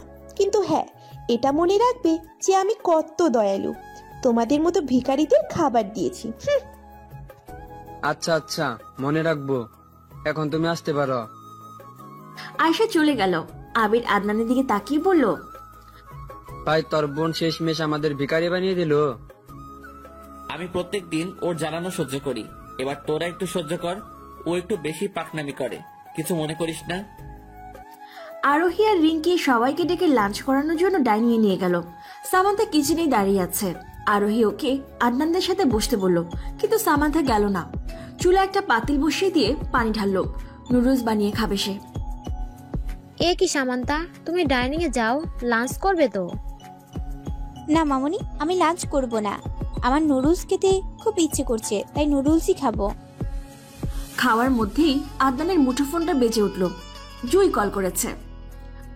হ্যালো জুই। হ্যাঁ আদনান, তুমি একটু এয়ারপোর্টে আসতে পারবে? এয়ারপোর্টে? কিন্তু কেন? অ্যাকচুয়ালি আমি বিডিতে চলে এসেছি। তুমি তো বলেছিলে আমাকে নিতে আসবে, তাহলে আজ আসবে না? ঠিক আছে, আমি আসছি। কে রে আদনান, জয় কি বললো? ও বিডিতে চলে এসেছে, ওকে আনতে যেতে হবে। আমি খেয়েই চলে যাব, বেশি সময় তো লাগে না, জাস্ট 25 মিনিট। তোরাও ওয়েট করিস, ওকে দেখে তারপর যাবি। আদনান খাবারটা খেয়ে ওর বন্ধুদের রেখেই চলে গেল। সামান্তা কিচেন থেকে সব দেখছে আর নিজেই নিজেকে প্রশ্ন করছে, কে এই জুই যার জন্য ভাইয়া ওনার বন্ধুদের ফেলেও চলে গেল? সেই দিন তো এই মেয়েকেই জানু বেবি বলছিল, আর এই মেয়েই তো আমাদের বাড়িতে থাকবে এখন থেকে। ভাইয়া কি সত্যি এই মেয়ের সাথে অ্যাফেয়ারে আছে? সামান্থা বিকেলে ছাদে ওর ফুল গাছে পানি দিচ্ছে। আদনান ফুলের টবগুলো সামান্থার জন্য এনেছিল। অনেকদিন ধরে যত্ন নেওয়া হয় না, তবে আজ একটু যত্ন নেওয়ার ইচ্ছে হচ্ছে, তাই সে পানি দিচ্ছে। সামান্থা বারবার ছাদ থেকে নিচে উকি দিয়ে দেখছে আদনান আসছে কিনা। 1 ঘন্টা হতে চলল, তবুও আসছে না সে। সামান্থার অপেক্ষার অবসান ঘটিয়ে আদনান চলে এলো। এর সাথে জুইও আছে। সামান্থার চোখ ছলছল করছে। সামান্থা নিচে গেল না, ছাদেই একটা দোলনায় বসে পড়ল। আদনান জুইকে নিয়ে সবার সাথে দেখা করালো। জুই শুধু একজনকেই খুঁজছে, সেটা হলো রকি। আদনান, রকি কোথায়? ওকে তো দেখছি না। তুমি হঠাৎ রকিকে খুঁজছো যে? না মানে সবাই যখন এখানে, তাহলে রকিরও তো থাকার কথা, রাইট? জানি না, ওকে তো আমি ফোন করেছিলাম, বাট রিসিভ করেনি। আমি ওকে অনেকদিন ধরে ফোন করছি, বাট ফোন ধরছে না। ও কি জানে না আমি ওকে কতটা মিস করছি? মানে মিস করছো মানে? আসলে আদনান, তোমাকে বলা হয়নি, আমার আর রকির বিয়ে ঠিক হয়ে গেছে। অ্যাফেয়ারে আমরা আছি। আমি বিডিতে আসলেই বিয়ে হওয়ার কথা ছিল, বাট ওকে তো পাচ্ছি না। প্লিজ আদনান, তুমি কিছু একটা করো, দেখো কোথাও ওকে পাও কিনা। আমি দেখছি কি করা যায়। আদনানের ফ্রেন্ডরা চলে গেল। আদনানও কোথায় চলে গেছে। জুইয়ের একা একা ভালো লাগছে না, তাই সে ছাদে গেছে। ছাদে গিয়ে দেখলো সামান্থা মন খারাপ করে আকাশের দিকে তাকিয়ে আছে। জুই চিনতে পারল না সামান্থাকে। হেই, হু আর ইউ? কারো কণ্ঠ শুনে ধ্যান ভাঙলো সামান্থার। তাকিয়ে দেখলো জুই তাকে প্রশ্নটা করেছে। আমি সামান্তা। কি, তুমি সেই সৌভাগ্যবতী সামান্তা? ও মাই গড। সৌভাগ্যবতী মানে? মানে তুমি জানো তোমাকে আদনান কতটা ভালোবাসে? আমেরিকায় থাকতে যখন ওর কাছে যেতাম না, তখন শুধু তোমার কথাই বলতো, আর তোমার ছবির দিকে ছলছল চোখে তাকিয়ে থাকতো। বাই দ্য ওয়ে, তোমার কি মন খারাপ? নিচেও তো গেলে না। না এমনি। চিচি, আদনান ভাইয়ের বিষয়ে আমি এসব কি ভাবছিলাম। ভাইয়া আবার আমায় ভুল প্রমাণিত করলো। এই লোকটার কাছে কখনো জিততে পারিনি আমি। তবে আজকে যাই হয়ে যাক, আদনান ভাইয়ার মান আমি ভাঙাবো। কিন্তু ভাইয়া কোথায় গেল? ভাইয়াকে তো দেখছি না। আদনান ওর বাংলোতে গেছে। রকি যেই রুমে আছে সেই রুমের দরজা খুলে দেখলো রকি চেয়ারে হেলান দিয়ে চোখ বুজে আছে। ওর অবস্থা একেবারে করুণ। না চাইতেও আদনানের চোখ ছলছল করে উঠল। হাজার হলেও নিজের ফ্রেন্ড বলে কথা। আদনান দেরি না করে রকির হাত পায়ের বাঁধন খুলে দিল। কারো স্পর্শ পেয়ে চোখ মেলে তাকালো রকি। আদনান ওর কাটা স্থানের দিকে তাকিয়ে দেখলো একেবারে ঘা হয়ে গেছে। চল আমার সাথে, তোকে হসপিটালে নিয়ে যাব। না আদনান, আমি হসপিটালে যাব না। আমি যে অন্যায় করেছি সেটা ক্ষমার অযোগ্য। আমি এখানেই থাকবো, তুই চলে যা। আমি এখন রাগের বসে দুষ্গুণ বিচার করিনি, তাই এমন অন্যায় করেছিলাম, তাই এখন আমায় প্রায়শ্চিত্ত করার সুযোগ দে। তুই তোর ভুল বুঝতে পেরেছিস, এটাই অনেক। তাছাড়াও জুই বাংলাদেশে চলে এসেছে, তোকে খুব মিস করছে, তাই এখন ভালোই ভালোই চলে আয়। কি, জুই চলে এসেছে? চল। আদনান রকিকে নিয়ে হসপিটালে গেল। রাতে সামান্থা আদনানের রুমে গেল। আদনান তখন ল্যাপটপে কাজ করছে। সামান্থা কাঁপা কাঁপা কণ্ঠে বলল, ভাইয়া? আদনান মাথা তুলে তাকালো সামান্থার দিকে। তুই তুই আমার রুমে কি করছিস? ভাইয়া, আসলে আমি তোমার কাছে ক্ষমা চাইতে এসেছি। প্লিজ ভাইয়া, আমায় ক্ষমা করে দাও, আমাকে একটা সুযোগ দাও প্লিজ। এখান থেকে বেরিয়ে যা। পারছি, কি ভুল করেছিলাম সেদিন, এই ভুল আমি আর দ্বিতীয়বার করব না। আদনানও ভাবছে ক্ষমা করবে কিনা। বিকেলে জুইও অনেক বুঝিয়েছে, অনেক তো মনোমালিন্য হলো, কেউই তো কষ্ট কম পায়নি। সামান্থা এগিয়ে আসলো আদনানের দিকে, তারপর ওর পায়ের কাছে বসে পড়ল। প্লিজ ভাইয়া, এবার মতো মাফ করে দাও, আমি আর তোমায় ভুল বুঝবো না। কথাটা বলেই সামান্থা ফুপিয়ে কেঁদে দিল। আদনান সামান্থাকে দাঁড় করিয়ে শক্ত করে বুকে জড়িয়ে ধরল। 2 বছর পর আদনানের পরিবারের সবাই হসপিটালের করিডোরে দাঁড়িয়ে আছে। সামান্থাকে ওটিতে নিয়ে গেছে। আদনানের শরীর ভয়ে ঘেমে একাকার হয়ে গেছে, কারণ সামান্থার অবস্থা একেবারে ক্রিটিক্যাল। বেশ কিছুক্ষণ পর বাচ্চার কান্নার আওয়াজ শোনা গেল। আদনান দৌড়ে ওটির সামনে চলে গেল। নার্স তোয়ালে পেঁচিয়ে 2টো বাচ্চা নিয়ে এলো। কংগ্রাচুলেশন মিস্টার আদনান, আপনি জবজ বাচ্চার বাবা হয়েছেন। আদনান সেদিকে কর্ণপাত না করেই বলল, সামান্তা, আমার সামান্তা কেমন আছে? নার্স মাথা নত করে নিল। এ কি নার্স, বলছেন না কেন? আমার সামান্তা কেমন আছে? আদনান, আপনার স্ত্রী আর নেই, উনি মারা গেছেন। 2টো বেবি কনসিভ করতে ওনার খুব কষ্ট হয়েছে। আমরা বাচ্চাটাকে বাঁচাতে পেরেছি, কিন্তু ওনাকে শত চেষ্টা করেও বাঁচাতে পারিনি, সব আল্লাহর হাতে। আদনান নার্সকে ঠেলে ওটিতে চলে গেল। সেখানে সামান্থার নিথর দেহ পড়ে আছে, হাতে এখনো ক্যানলা লাগানো। আদনান সামান্থাকে ডাকছে চিল্লিয়ে, কিন্তু সামান্থার কোনো রেসপন্স নেই। সামু, প্লিজ উঠো, দেখো আমাদের 2টো মেয়ে হয়েছে। প্লিজ সামু, তুমি আমাদের এভাবে একা ফেলে চলে যেতে পারো না। তুমি না বলতে তুমি ওদেরকে খুব ভালোভাবে মানুষ করবে, এটাই তোমার মানুষ করার নমুনা। এভাবে ওদের ছেড়ে চলে গিয়ে।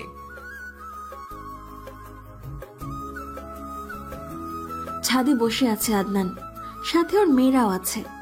দুজন দুপাশে গালে হাত দিয়ে বসে আছে, আর আদনান স্থির দৃষ্টিতে তাকিয়ে আছে দূর আকাশে। বাবা, আমার মা কোথায়? ওই দূর আকাশে, তাই না বাবা? মা আসে না কেন? জানো, মাকে না আমি খুব মিস করি, কিন্তু মা খুব পচা, আমাদের কাছে আসে না। আমি মায়ের সাথে রাগ করেছি। আদনান তার মেয়েদের জড়িয়ে ধরল। এইভাবে বলে না মা, তোমার মা শুনলে খুব কষ্ট পাবে। তোমার মা যে তোমাদের সব সময় দেখে। আদনান একটা দীর্ঘ শ্বাস ছাড়ল। সামান্তা, আমাদের ছেড়ে থাকতে কি তোমার খুব ভালো লাগে? খুব না বলতে তোমার অসীম ভালোবাসা দেখাবে আমাকে, এটাই তোমার অসীম ভালোবাসা? আদনানের চোখ থেকে 2 ফোঁটা জল গড়িয়ে পড়ল।